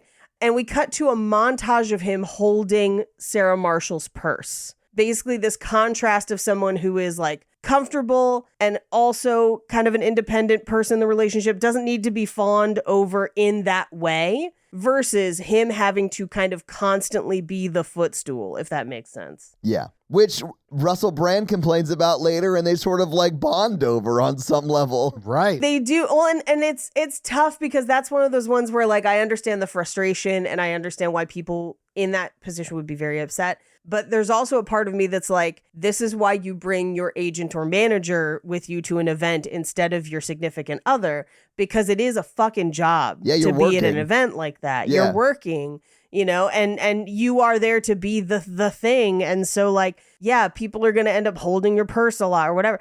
And it's like, I have taken Jake to some stuff. I don't take him to a lot of stuff because it's not fun for him. And it kind of sucks. Like, you know, so I always ask if Jake wants to go, but like, I don't feel bad if he doesn't want to go. Like, I get it. Yeah, I get that. Right. Yeah. That makes sense to me. It's also why, because it's not just the entertainment industry. Corporate events are like this too, which is why my dad and I go to corporate events together a lot, because I take a weird sick pleasure in people watching and having fun. And dad needs someone who will like text jokes during the serious part. I'm not sure I can think of a better +1 to any corporate event than your father. Right? Yeah. We get in trouble because we're like hitting the slots and like talking shit on the dinners and stuff. And I wear crazy things. It's a good time. Love it. Anyway, so he comes back from the bathroom and she has talked the band into letting him perform his song from the Dracula musical. And it is not what people expected, but it is great. It is really good. Because it starts out very kind of like sad, of like, you know, it's hard to see if things are going to getting better. But he's like giving it 100%. Oh, yeah. And he gets to the part where he's like, and if I see that man Van Helsing, I swear to the Lord I'll slay him. And you're just like, what is happening? That is a man performing a musical song at what is essentially like a singer-songwriter night at the local bar. Yes. And it's awesome. Like I wanted to shout out like, now do Everyone's a Little Bit Undead. Like just like the other songs that would be the vampire version of Avenue Q, like If You Were a Vamp. Yeah. Like those kind of songs. My favorite is at the end of the song, die, die. I can't. Yes, Oh, love it. So funny. Yeah. Because he's Dracula. And I do love that Mila Kunis is just like, yeah! Like, that was the weirdest shit I've ever seen. Let's go. Honestly, if that's a first date and someone tells you something that crazy, that's what they want to do. Yes. And then you like, yes, and their bit. Yep. And then they yes, and you're asking Yep. to like have them perform. They yes, and that with an actual performance. It becomes a loop. Yeah, like either this is reality and we now have to live in a world where this first date is the best first date anyone's ever been on. Right. Or that person is a creative genius and they just ad-libbed this whole thing. I mean, yeah, there's no way. Like, And this is like the best improv relationship I've ever seen. Yeah. I swear to the Lord I'll slay him. But they get back to the hotel and she's like, I had a great time. He leans in for a kiss and she backs off. Yeah. And she's like, hey, you're just here for a couple days. I don't want to. I get that though. Like Same. Yeah. This is a very real reaction, I think, in this movie. But as he's going back to the suite, he walks, he's not following them, but he walks past Aldous and Sarah in a hammock, like hanging out. Yeah. Which is kind of like, aw. So he decides to go to the bar with his like little group of people where he runs into Paul Rudd, Kunu, and he's like, yeah, it's me, Peter. We went out surfing today. And he's like, oh, you're the guy that works with Kaiser Permanente. And he's like, what? No. Like, and he's like, hey, I just went on a date with Rachel, but it got kind of weird. And they're all like, that wasn't a date. She works in customer service, which I respected every single one of them for reality checking him on that. Oh, yeah. Even though I do think it was a date, most of the time it's just because someone's in customer service. You mean like even at strip clubs? Yes. She's not into you, bro. She's in customer service. I quote that line. I bet you think strippers like you too. I'm like, oh, it's so funny. Yeah. But they do also talk about her ex who one time beat up a guy with a starfish. And he's like, that guy was me. Yeah.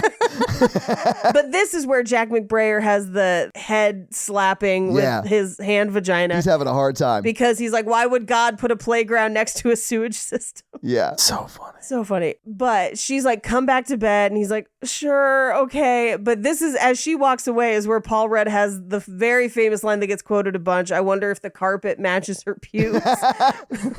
Which is... I forgot about that line, honestly. It's so good. And then when he said it, I immediately had a reaction of me like, oh, I remember this now. That is hilarious. Yeah, so good. Anyway, we cut to the next day. She answers her phone. The show has been canceled. Well, it was about time for her to make a jump to features page. Everyone's been saying it. That's what she feels like. She's got to do her rural juror.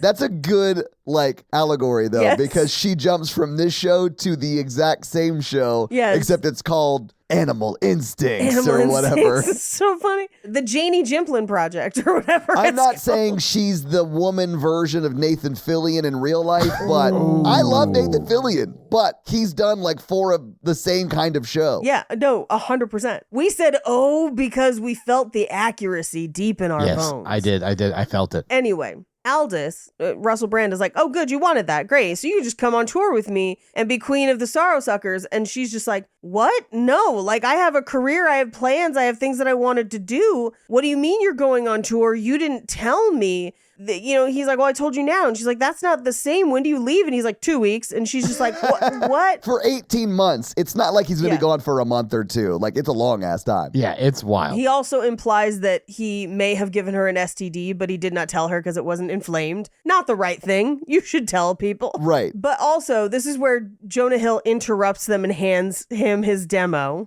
And he's like, oh, I saw that guy and dismissed him. Sarah Marshall leaves because she's like, this is... absolutely not. No, thank you. Can I just say this really quick about the Jonah Hill thing? Yes. In that scene where he's like trying to give him his demo. Have you guys ever seen someone do that? Yep. So, I've been the person who was supposed to receive the demo in that person's mind. And I've been the person giving the demo. Ooh, both? It's terrible. I was 16 the first time, though. Okay, that's better. I will excuse that as a teenager, yeah. And then I had a very interesting conversation with someone who I respect very much that changed my viewpoint on all that. Sure. I feel like that happens to a lot of... I think, thankfully, that happened to me before I did this to anybody. Yeah. Okay. Ideally. Yeah. It happens to me a lot now. People do the digital version of this to me a lot now. Anywho, he meets up with her. Pete meets up with Sarah at the restaurant where she's kind of trying to process it and he was just trying to get like a drink or whatever.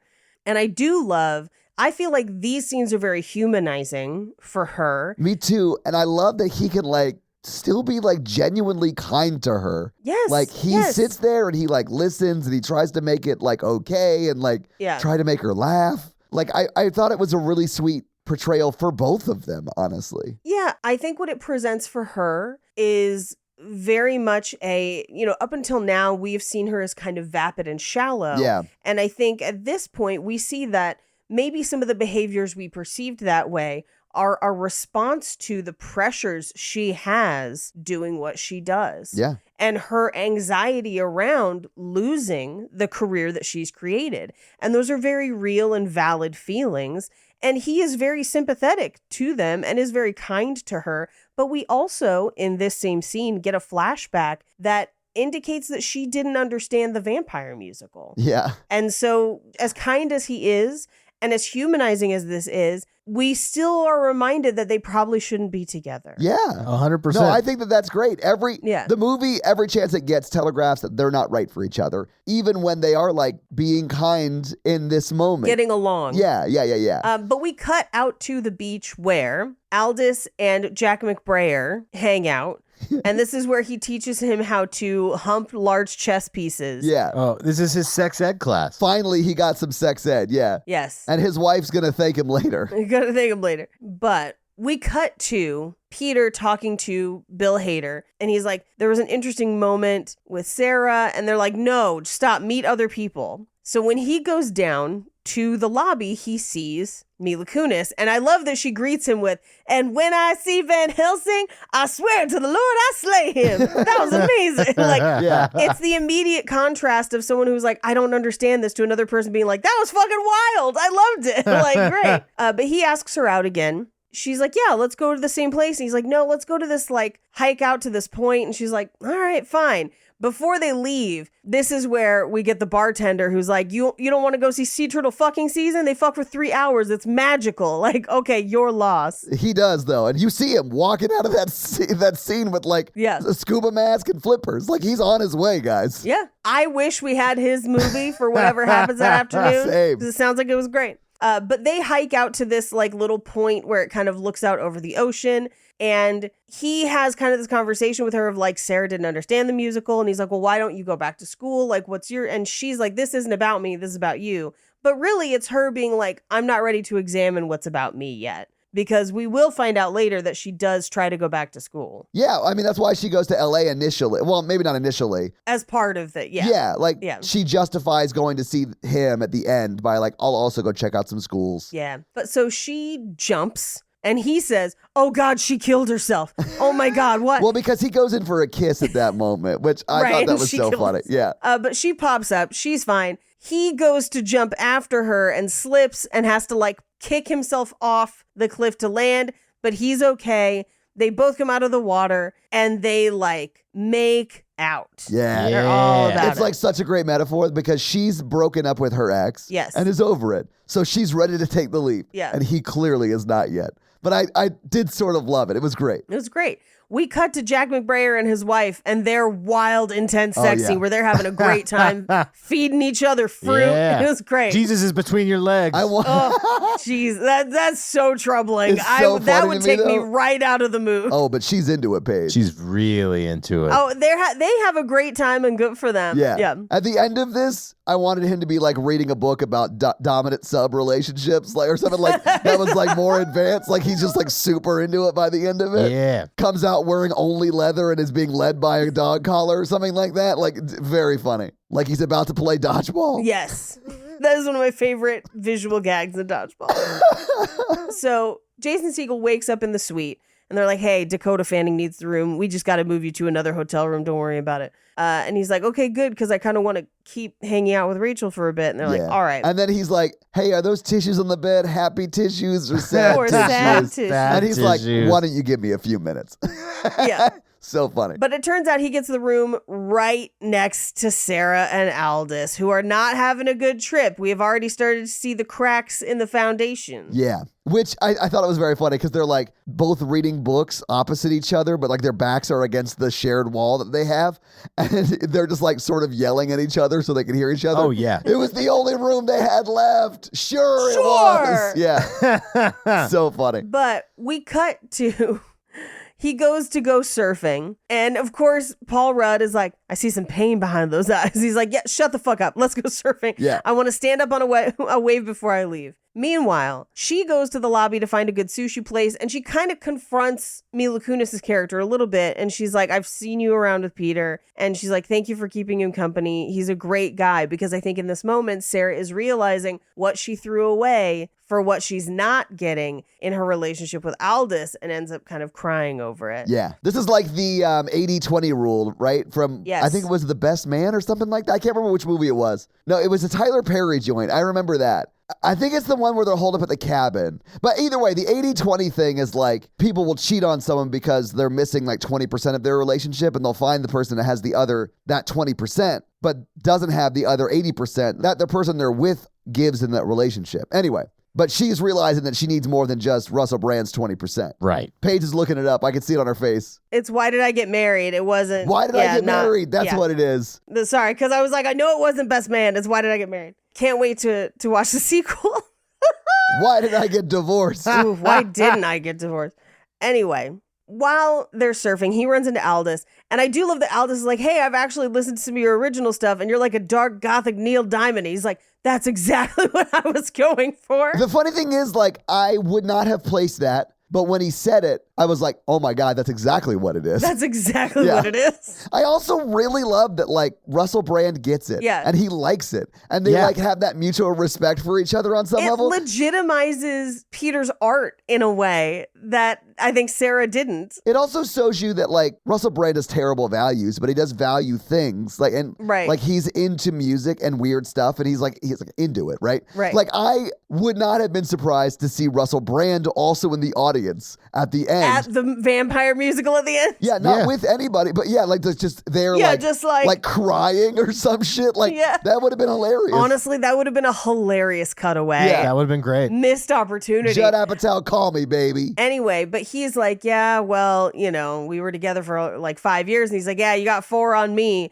Revealing that the cheating had started happening a year before they broke up. That's crazy. Yeah, that's so sad. Yeah. Although, I thought about this again tonight. Like, I would have been upset, of course. Who wouldn't have been upset? Sure. But you're already broken up. I'd have been like, fuck, whatever. I'll never talk to that person again. Like, I'm just done. All the more reason to stay broken up, basically. Yeah, exactly. Like, I'm not going to be more mad about it. I'll be probably hurt for a bit. But, like, I'm just never going to talk to Kristen Bell again. I mean, I feel like he's been fairly cordial with her this whole time. I think so too. And I feel like for me, that might change that. I think it would, yes. Yeah. I'll just never talk to that person again is what I was saying. Yeah, like I agree it would change it for me. But like, I don't think I would take that so bad it would destroy my next few weeks or whatever. Oh, I would be so pissed. I'd be angry. I'd be really angry. Oh, yeah. man. I would just be like, well, I mean, fine. We're already broken up. It doesn't matter. She was already breaking up because you met another guy, but then to be out there with him and be like, you're so cool. And he's like, yeah, I've been together for a year. I've been like, I would be pissed at him, but I would be more pissed at her. I'd be pissed at her. Yeah, I wouldn't be pissed at him, although I understand what happens in this moment in the movie. Yeah. I feel like for me, there's a fundamental difference between like, I went away for a weekend, I met someone, and now I'm breaking up with you. Sure. Versus I had a secret relationship behind your back for a year, and I finally broke up with you because now it got so inconvenient that I had to break up with you. Well, now we planned a trip to Hawaii in 3 weeks, and I have to break up with you before we do that because paparazzi are planning on being there, so it helps also my career because that's true. Yeah. The guy I'm cheating on you with just also happens to be a famous rock star. Right. So, I mean, yeah, there are reasons why I would never want to talk to that person again. I don't know. It just, for me, we're already broken up. Yeah. The damage is already irreconcilable. It is done. So, like, yeah. whatever. Like, I just need to get out of here. Well, you've grown a lot, Todd. You've grown a lot. That just doesn't sound like the Todd Petty that I know. It's a lot of therapy, bro. I'm not even joking. A lot of therapy. Oh, don't get me wrong. Yeah. The night ends in murder-suicide. No, I'm joking. I'm just joking. Jesus Christ. There we go. No, that's for the movie next week, Todd. Yes. I would want to go home, though. Like, I would want to remove myself from the situation. Yeah, which is why they kind of swim off in different directions. Yeah. And Jason Segel's like, I'm going to finally stand up and surf, and ends up surfing over Aldous, knocking him off the board, which means that he has to like swim down and save him, pulls him out, and he's got coral stuck in his leg, which, holy fuck, I don't know if either of you have had coral scrapes, but that shit fucking sucks. Because you get like a rash too. It's real fucked up. Yeah. I mean, it looked very painful. Oh, it hurts so fucking bad. But I was like, what is this, The Walking Dead? Who's yelling for coral? Coral. Anyway, they take the coral out of his leg, but he bleeds a lot. So Jason Segel passes out. I love how Jason Segel passes out. He just like and falls over. It's so funny. But as Paul Rudd is trying to help Russell Brand, and he's just being Paul Rudd, so he's like, can you get me towels? I'm losing a lot of blood. And he just goes, you sound like you're from London. So funny. Bleeding out on the beach. Oh, it holds up. It holds up. It holds up. They wake up in Sarah's room, and Aldous has now recovered, and he's, got stitches. He's off doing his own thing. And this is where he confronts Sarah Marshall. He's like, hey, Edward Scissorhands, which is hilarious. Yeah. Edward Scissorhands told me you guys have been fucking for a whole year. A year. And he says, I just need to understand what I did. And this is another piece that I think actually really humanizes her, because she's like, it's not anything you did. It just got hard to take care of you. Yeah. Because you never wanted to leave the couch. You didn't go out. You were in sweatpants every day. And this is where we get the cutaway to his whole week in sweatpants. And one of the days is him as Gandalf. Oh, it's so saying, good. you shall not pass. Great. Wonderful. I laugh every time. Because it's like you get all 7 days. Yes, all 7. And then the last one is him just looking directly down the barrel with a staff, yelling, you shall not pass. And a towel as a cloak. So funny. It's so funny. Good. Because like all other days, it's mundane shit. Yes. It's so funny. But that's the one day. But she just says, I couldn't drown with you anymore. And I do feel like, I don't know how well she communicated any of that while it was happening, but I feel like that's a perfect example of like, people are not a good match. The relationship's not going well. Not only is the relationship suffering, they're each suffering in their own ways. He's not taking care of himself. He's not having a good time. She feels like she's overcompensating. She's not having a good time. It creates this horrible cycle that they keep perpetuating until she finally chose to cheat on him, which is admittedly a mean, bad thing. The movie doesn't let her off the hook for that. But like, bad shit was happening before the cheating. Yeah. The cheating was a symptom of the problem with the relationship. Yeah. And it feels like a very real relationship conversation, because he goes to his room and we cut to her and Aldous having a debate about him wearing a shirt she bought him. and leather pants in humid tropical climates. I got it. It made sense to me. No. He looks way better with that black shirt on, but we can all admit that, right? Like, oh, 100%. And that was like a mesh shirt. So like at least his top half would have been able to breathe. But the shirt he ends up going in because she like, clearly wants him to, and he like relents. It's like a Tommy Bahama shirt, like oversized. Yes, like it doesn't fit him at all. It's really funny to see Russell Brand wearing it. Like that in and of itself is a joke. It was very funny. It was funny. But they all arrive at the restaurant at the same time to have dinner separately, but there's only one table, so they all decide to share it. I do love that he Jason Segel invites them, but very don't say yes to this. Yeah. You're welcome to join us. And then she accepts immediately. And Russell Brand is like, no, wait, what? We're okay. And it's very clear that she wants to sort of reconnect with him. Yep. And I don't think Jason Segel does. I do think he offered as a please say no to this. Yes. So they do kind of have a good time because oddly enough, she and Mila Kunis kind of get along. But then also she's talking about how she was in Australia filming a movie. And this is where Jason Segel and Russell Brand kind of get along because they're like, that movie sounded terrible. I don't know why you even did it. And he's like, the mobile phone that kills you. Which I know we haven't watched it yet, but that sounds sort of like The Happening on some level. Like it's that level of silly premise. The wind. Yeah. Oh, God. But I also love that she's like, it's a metaphor for addiction to technology. And I was like, that sounds like some bullshit I'd say. Fuck. Very much. Anyway. So they have multiple bottles of wine. They seem to be having a good time, although Russell Brand's not having a good time. He does spill cranberry juice on the shirt. And this is where he's like, oh, I think I've actually improved it. And I do like that we get a cutaway that I think is supposed to be Jason Segel's memories or maybe her memory of all the time she bought him things that he clearly didn't want and he wore it just to make her happy. Yeah. And it is this juxtaposition that I think is actually very well placed and very well done. I loved the hat one. Oh, the hat one was great. Where they're at the bar and he's wearing that hat sideways and the bartender's like, I love your hat. And he goes, thanks, my girlfriend bought it for me. And the bartender with a straight face goes, I'm fucking with you. Yeah, I was kidding. So funny. So brutal. Bro, your hat's terrible. But it was terrible. And the more they drink, the more they kind of get a little punchy at each other. But ultimately the dinner ends civilly and they all kind of stumble back to their respective rooms. Yeah. And we cut to Jason Segel and Mila Kunis having sex, but having a good time. They are both into it. It's it's good sex. It's good sex. And then next door, she can hear them. And so she wakes Russell Brand up to have sex with him. And so she's having fake sex noises. But then my favorite part is that they hear her fake sex noises and are like, all right, let's up the ante, which in turn, I think kind of makes it better and more fun even. I think they have a great time in this weird battle. But on the Russell Brand side, he's like, oh, I hated that you just used me to make him feel jealous. And which is 100% what she did. It's 100% valid too. You're like, oh, how is he having emotions like this? Yeah, I also love her being like, oh, you're bullshit. All your tattoos are conflicting ideology. Amazing. You're like an unironic coexist bumper sticker. Yes. I get that those bumper stickers make sense. That's the point of it. Yes. But that's not the point of your tattoos. I feel like this is a very common thing I run into where people have tattoos in different languages and you're like, what does it mean? And they're like, it's this. And I was like, are you sure? And they're like, That's what I was told. Maybe. It's like that first season of Too Hot to Handle where their girl has that tattoo and it's like, what does it say? And she's like, I don't know. She doesn't even know. Where's Australia? But calm down, Adam Levine. We get that you like tattoos. It's fine. We get that you have designed your body like a Chipotle bag.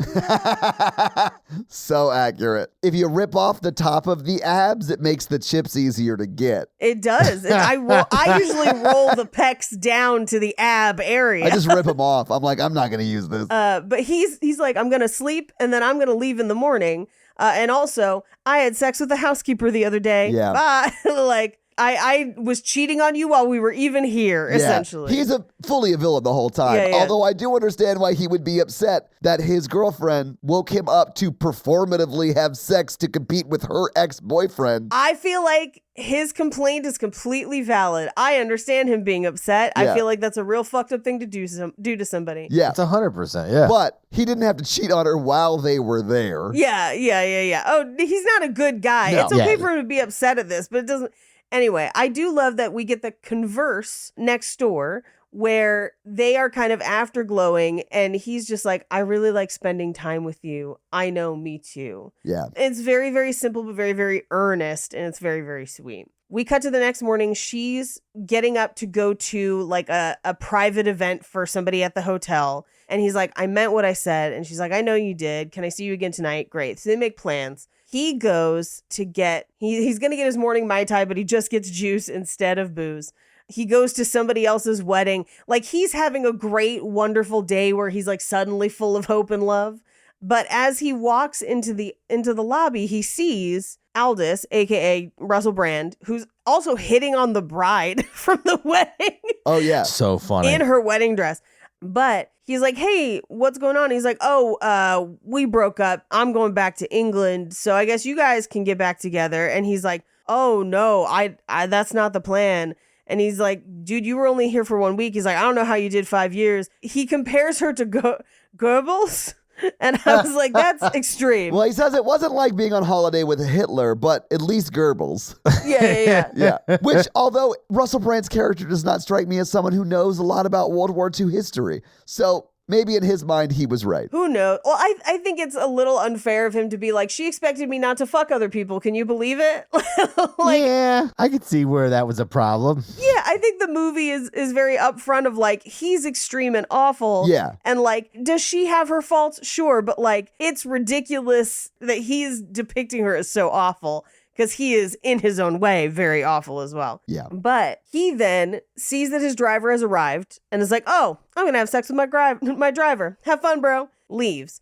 Now, here's where Pete makes a mistake because he goes to check on Sarah. And I feel like he shouldn't have. It's not his problem anymore. But because he still cares about her, he goes to check on her. I both get why he does this and also don't think I would do this. No. I would not do it. Yeah. I would not do this either. Not with a Mila Kunis right there. Yeah, no, I'd be like, no, I got my own thing. And I also understand why Mila Kunis gets mad about this too. Yeah, I agree. Yeah. Yeah. He goes to check on her, which results in them making out and starting to have sex. She ends up trying to perform oral sex.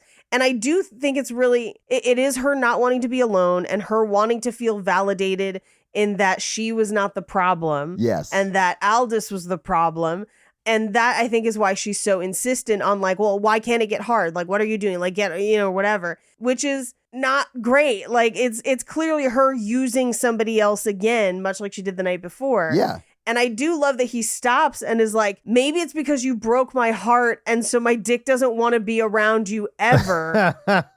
You're the devil. I'm leaving. You're the devil. I love that. And I also love that, like, she's blowing him. She's, like, trying to get him hard and all this stuff. And then they reveal that there is a couple right outside their sliding glass door, at least having photos taken, right? Yes, it's like, so good. They could see what was going on in that room. Well, and I love that he walks out and he's like, oh, wedding in Hawaii, real original. And as someone who's going to have a wedding in Mexico later this year, rude. I was going to ask where you guys were going to elope to, but yeah. Anyway, I do love also that in this movie, he goes immediately from this happening to Mila Kunis to be like, I'm going to tell you right now what happened. Yeah. I respect it. I respect it too. I get why she reacts the way she does. Oh, yeah. Of course. Yeah. Because it makes her feel like second choice. It makes her feel like she was the placeholder until Sarah was free. Yes. And that shouldn't have been the case. Absolutely. Yeah. And I think had they stayed together, she always would have felt that way on some level. Had they not had this moment and had the time to work on themselves, etc. Yeah. But I also love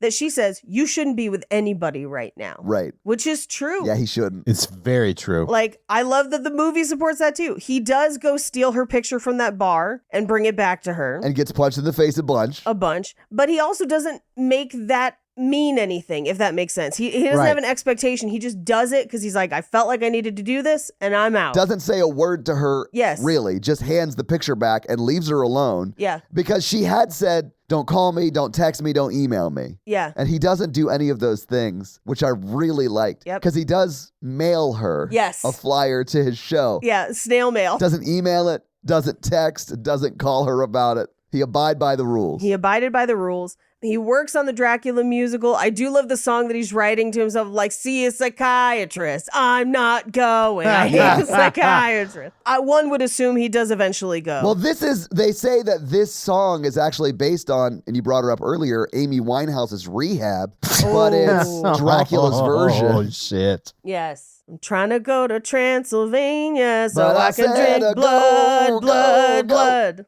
Anyway, he does start writing things and start working on stuff. He hits the treadmill while watching Blacula, classic that we have done on Horror Virgin. Such a fun episode.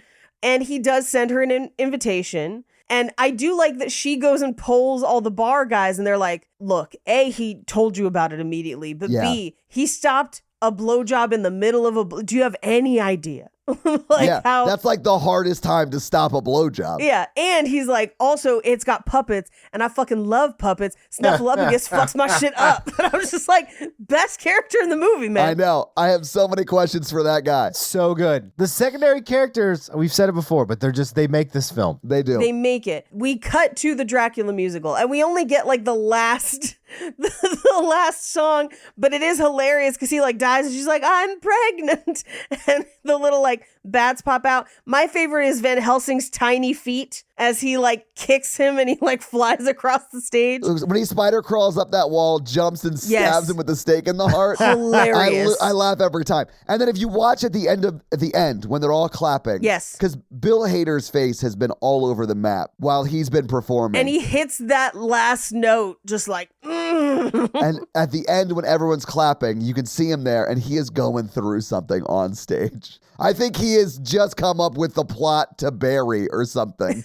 Oh gosh, that's so funny. Like that is like he's having a moment. He's having a moment. I also love the bats that drop on the audience, but it was like really funny. And they have this moment of like, oh my God, you came. And she's like, it was really funny. He's like, I didn't realize it was a comedy. And then it opened the whole thing up, which I think maybe part of that is her laughing at it when she saw it. Yeah. But she's like, yeah, I'm in town, open-ended. I'm checking out some schools. And then she's like, you never called. And he says, well, you told me not to. I was trying to listen to you. It wasn't easy. I may have called once and hung up, but like, let's hang out while you're here. We'll go to dinner. Great. I'll call you. They hug. She goes to leave. Yeah. In the background, he turns to say hi to people who saw the show. One of them is absolutely 20-something Todd because he's in a leather jacket and like a wild hat with long hair. I don't know who you're talking about because I didn't see this person, but probably because I was like, oh yeah, that's what everyone looked like back then. That's what everyone looked like. People just look like this. This is all people look like. I couldn't stop. I was dying. I like paused it. I was like, oh. It literally looks like some of the fake pictures. Not fake. They're real pictures. They're real pictures. They're real pictures of Todd. We have claimed that they're pictures of Pee Wee Herman when he was on Buffy. Oh, good. Yeah, it looks like that. Anyway, she turns back. He's in his dressing room getting out of the unitard, and at which point I remembered there's a second instance of full frontal nudity in this movie. Yeah. Because she walks in on him full nude, and he's like, oh God, please stop laughing at me while I'm naked. But she's like, I missed you. And I wanted to tell you that. And I'm sorry. Well, and he was calling her too, which I thought was sweet. You know, like. He was in the middle of calling her when she walked in. Yeah. And so they end up making out because I assume that they're going to give it another shot. It's not like them getting married or whatever. It's just them giving it another shot. Yeah. And then we get some shots of the puppets, which is very fun. But B, we get a post-credit scene of Sarah Marshall on essentially an identical show, this time with Jason Bateman, where she's a dog psychic called Animal Instincts. And I love the tagline is, life's a bitch.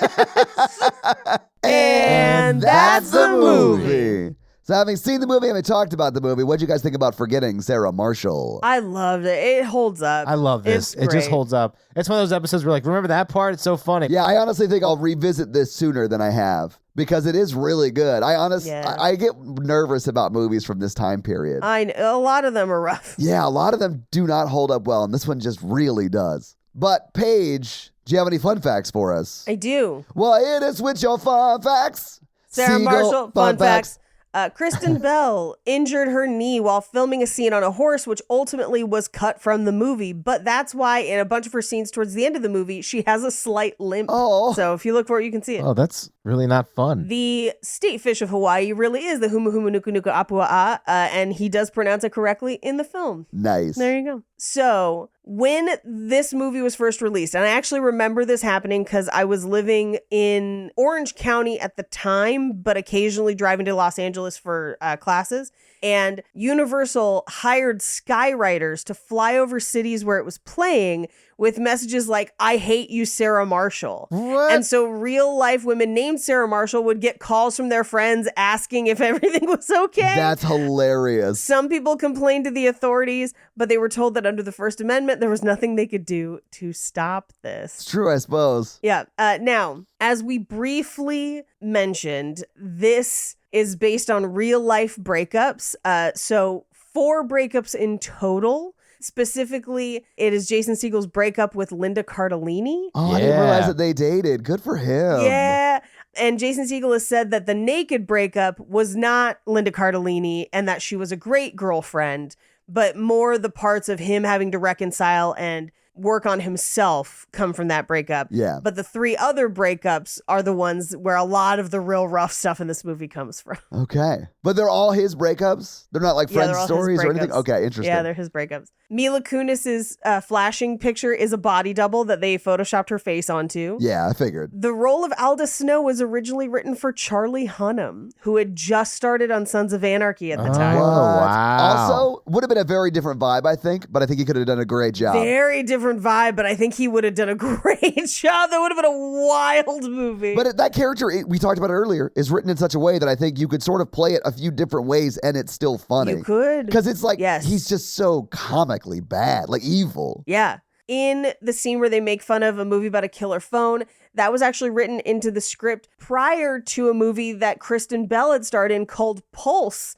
which actually has a similar premise. What? And it is a terrible movie. It's a terrible movie. They didn't realize until they were like filming it that they were like, oh, wait. But then they left it in. Oh, yeah, I'm sure they didn't realize that. Wink. Wanky blanky. Throughout most of the scenes in Hawaii, Jason Segel wears a t-shirt that says Norman's Rare Guitars. That is a real store in Tarzana, California, frequented by rock stars and musicians. Okay. We have a similar drum shop here in Nashville called Forks Drum Closet. Oh, that's a great name. Yeah. They're a staple in the industry here in Nashville, like for drummers here in town. Yeah. So, as I mentioned, Get Him to the Greek is technically a sequel. It is also Alda Snow. And they also perform the song Inside of You in Get Him to the Greek as well as this movie. Is Jonah Hill playing his same character? Like he hires Different that guy? character. Okay. Yeah, it's a different character. So during one of his stand-up specials, I think it's Russell Brand Doing Life Live from 2007, while talking about making this film, because he had just finished making the movie. The movie wouldn't come out for another few months in 2008, I believe. But while he taped this, he had just wrapped production, like principal photography. He revealed that he had a crush on Mila Kunis. And to Mila Kunis, I would like to congratulate her on a bullet dodged. Yeah. So Jack McBrayer and Maria Thayer is the actress that plays his wife, were also a couple in St. Valentine's Day from 2009, the next year. Which I think is kind of fun. During the montage of them on different red carpets, one of the photographers shouts, "Andre the Giant out of the shot, please." And in 2009's I Love You, Man, which we have not done, but I guess that would have been more of a bromance month movie. Yeah. Jason Segel quotes Andre the Giant's line from Princess Bride, "Anybody want a peanut?" to Paul Rudd's character. And he also has imitated him in him and Florence and the Machine's 2011 special, where it's Andre the Giant chooses an ice cream flavor. And he goes through like different ice cream flavors. Jesus Christ. He is also a very, very tall man. Jason Segel is? Yeah. Yeah, he's a large, tall man. Also really musically gifted. Like, oh, yeah, he's playing all the piano in this movie live. yeah. Oh, yeah. And I believe he wrote some of the songs in the Muppet movie he did. Yeah. The Muppet, his Muppet movie was good. Also, Brett from Flight of the Conchords wrote a lot of those songs with him. Yeah. Did y'all watch like the revival show that was like styled of The Office of the Muppet Show? No. I am like the only person who loved that show where like Fozzie was dating a human girl and had to go meet her parents and stuff. It was like more adult than, it's like an adult version of Muppet Show. Guess who's coming to dinner? It's a Fozzie. It 100% was an episode with Fozzie that was a take on Guess Who's Coming to Dinner. Wow, that's awesome. I mean, I feel like this is why not a lot of people watched it. I feel like there's an unclear audience there. 100%. I was like, this is built for just me. There's no way that other people will enjoy this. Because I was like, it's so weird that I'm like, ooh. Or it's too specific. Yeah. I mean, that's how I felt about the premise for the vampire puppet musical in this movie. I was like, oh, this is just for me. I feel like that makes more sense, but like, because I feel like that's full camp. It is. And I feel like a Muppet Office thing is like, I guess technically camp, but a little bit of something else too. And I think it was on like ABC. It was like like high stakes. Yeah. I need to look that up because I want to watch that again because that was cracking me up. Anyway, I'll end on this one. Kristen Bell and Billy Baldwin also had been on TV together before this movie when they started an episode of Gossip Girl, but they never shared the screen because Kristen Bell is the voice of Gossip Girl and did not appear on screen. And those are your fun facts. I didn't realize that Kristen Bell was the gossip in Gossip Girl. Exactly. But Paige, thank you for those fun facts. Let's talk a little bit about box office. So what do you think the production budget was for Getting Sarah Marshall in 2008? This is like post Knocked Up and a bunch of other movies like that. So I think movies like this were getting high budgets. So I'm going to say this cost $25 million. Okay. Mikey, what do you think? 34. Ooh, you guys are on either side of it. Technically, Mikey's closer, though, because it was $30 million. If you adjust for inflation, that is $43.6 million today. Now, this movie came out on April 18th, 2008. And it was number 2 the weekend it came out. It was beat by The Forbidden Kingdom that also premiered that week. Number 2 was, of course, Forgetting Sarah Marshall. Number 3 was Prom Night.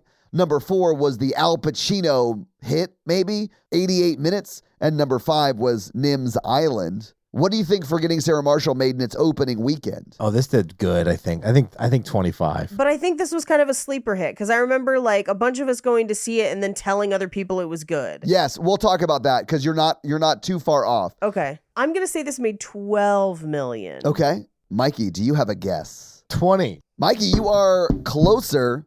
Mikey, did you break your mic stand?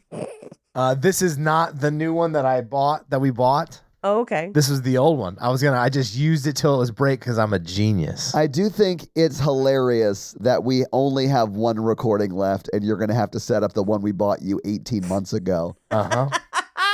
That's so funny. The plastic failed. In Mikey's defense, I did just set mine up like a month and some change ago. Same, because mine broke too. You remember? It happened while we were recording. I remember. Yeah. Yep. Happens to the best of us, Mikey. Here we go. It's back on. Nice. All right. But Forgetting Sarah Marshall brought in $17.7 million in its opening weekend. Did really well in its opening weekend, but again, was second to the Jackie Chan movie, The Forbidden Kingdom. Now, this movie was in theaters for 12 weeks. Get this. So like in the second week, it was 4th, and normally movies quickly fall out of the top 10. This movie was 5th in its 3rd week, 6th in its 4th week, 7th, and then 8th, and then 10th. So it took 7 weeks for it to be 10th in the box office. Yeah. It took 8 weeks for it to be out of the top 10. So it did have pretty good stay power, but was never number 1 or anything. What do you guys think it brought in domestically at the box office? I'm going to say domestically, this brought in $70 million. Okay. I'm going to say 90 because he got his Muppets revival for all of this. I think it goes up. He did, but he only brought in $63 million domestically. 63.1 technically.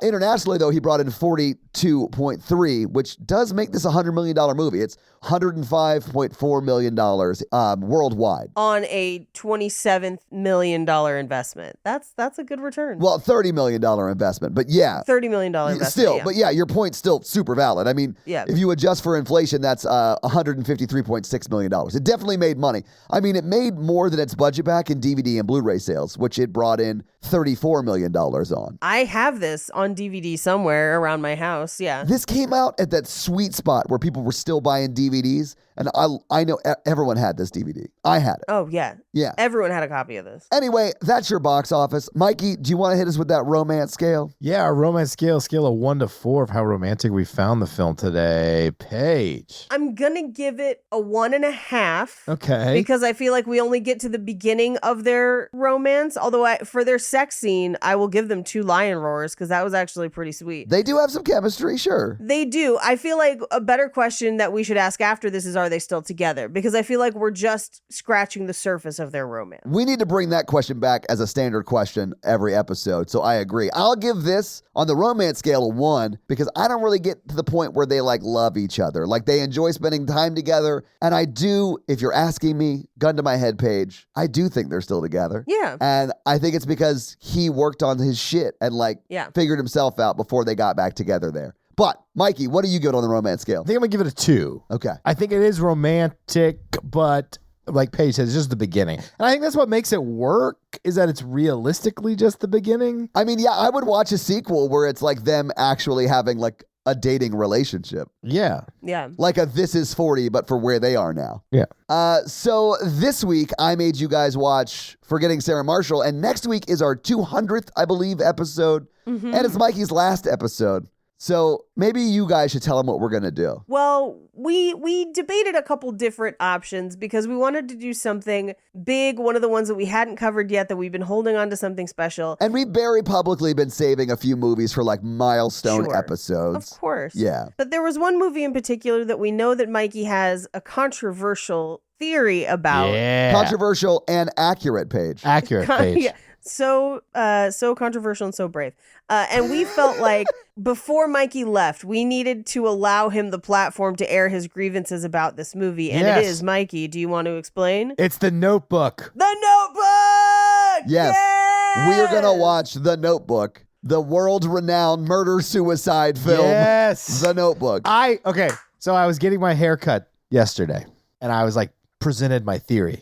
And they were like, the nurse does walk away at the end. And I was like, she does. I don't even remember any of that, but I am excited to unpack it all. I'm excited too. This is going to be great. The signs are there is what we're saying. Of course. And we're going to unpack them all next week as we break down The Notebook on Mikey's final episode. Well, final as a host. Full host. Yeah. You're welcome to come back and guess as much as you want, my man. And I will. Yeah, I do believe you will come back and guess as much as you want. Yes. I'll just like show up to your Zoom call. I'm like, I watched the film. Put me in. You're like, Paige, did you send him the invite? Did you send him the invite? No, I think you should just keep him on the invite for everything that we do. Hi, hello. And just occasionally he'll show up. I've already seen this movie, so I'm prepared to talk about it shortly. Not like in a little while. I mean, like I can only say a little bit about it. Sure. So your homework for next week is to watch and enjoy the episode on The Notebook. Because you know what? Mikey's time as a host isn't over. It's never been over. You don't let me leave this podcast. I'm jumping off the carousel or whatever. We podcasted every day for a year. It does feel like that. So, Mikey, do you have a review for us to read? Oh, no. I was going to order wings. Well, while you're ordering wings, let me read one of our Spotify comments that came in on our After Ever Happy, and I'm so mad I had to say that title again. And this is from Star Jedi, and they say, you'll love the fact that Tessa is barely in the last one and Hardin is the one being followed. And I have no idea what's going to happen now. I read ahead, so I know. I watched the trailer. Oh my God. We're the worst. I refuse to until you come back for us to do that final episode, Mikey. But Mikey, whose review are you going to read this week? I am going way back. We haven't had any new reviews in a while. You guys got to write some more reviews. Yeah. 5-star reviews. But Mikey, while you're reading this 5-star review, I'm going to go ahead and order some Taco Bell. Okay. The Poker Lover 33. Ooh, what does Poker Lover 33 have to say? They're talking about my time travel summer last summer. It's a good summer. Title Palm Springs, palm tree emoji times 3. Movie recommendation. I definitely think it would fit into Mikey time travel summer. So this is not a timely review. Well, that fits the theme of the summer. Yeah. Now I just want to say, listening to the host is like being in a room with your best friends and they're just crackling cracking joke after joke. I came over from horror version, and when I heard y'all were making a new podcast, I had to come over here and listen. Part of that sentence is missing. I'm going to substitute words that I think make sense. Perfect. I'm so glad to get to listen to y'all twice a week. No notes, 5 stars, 5 stars. Well, thank you so much for that awesome 5-star review and that great Spotify comment. And if you want to have us read your Spotify comment or awesome 5-star review, do one of those things and we'll do it for you. So, guys, if you like this power throuple that we have here on this podcast, make sure to check out our other podcast, The Horror Virgin. And that is the only other podcast that Mikey and I are on. But Paige gets around and she is on 2 other podcasts, Black Card Rehab and Cult Podcast. So guys, definitely check out those because they're amazing. If you want to follow us on social, we are at Romancing the Pod Show. Yes. On Instagram, and we are at something else on Twitter who I just have never taken the time to learn It's just Romancing Pod Show because they have a character limit and it's show, SHO, like Showtime. So guys, check that out as well. And if you want to follow us all individually, Paige is at Rampage Wesley everywhere, including TikTok, except for Twitter, where she is at Paige Wesley. Mikey is at M Randolph 24, and I am at Todd J Awesome everywhere. And guys, we got a P.O. box. So if you want to send us some love letters or whatever you might send to a P.O. box, it's actually not a P.O. box. It's like a regular street address. It's pretty awesome. It's 6688 Nolensville Road, number 108-34, Brentwood, Tennessee 37027. So send us some stuff. Yeah. And that's going to be it for us, you guys. I'm Paige. I'm Mikey. And I'm Todd. And you complete us. Everyone's a little bit undead. If you know Avenue Q, the real lyrics there are everyone's a little bit racist. Mm-hmm. I do remember that. That joke slaps if you're a musical nerd, Mikey. That's all I'm saying. Well, I'm not. I know. I will say to all your listeners out there that these will always be your titties. Bye! These are your titties, nerds.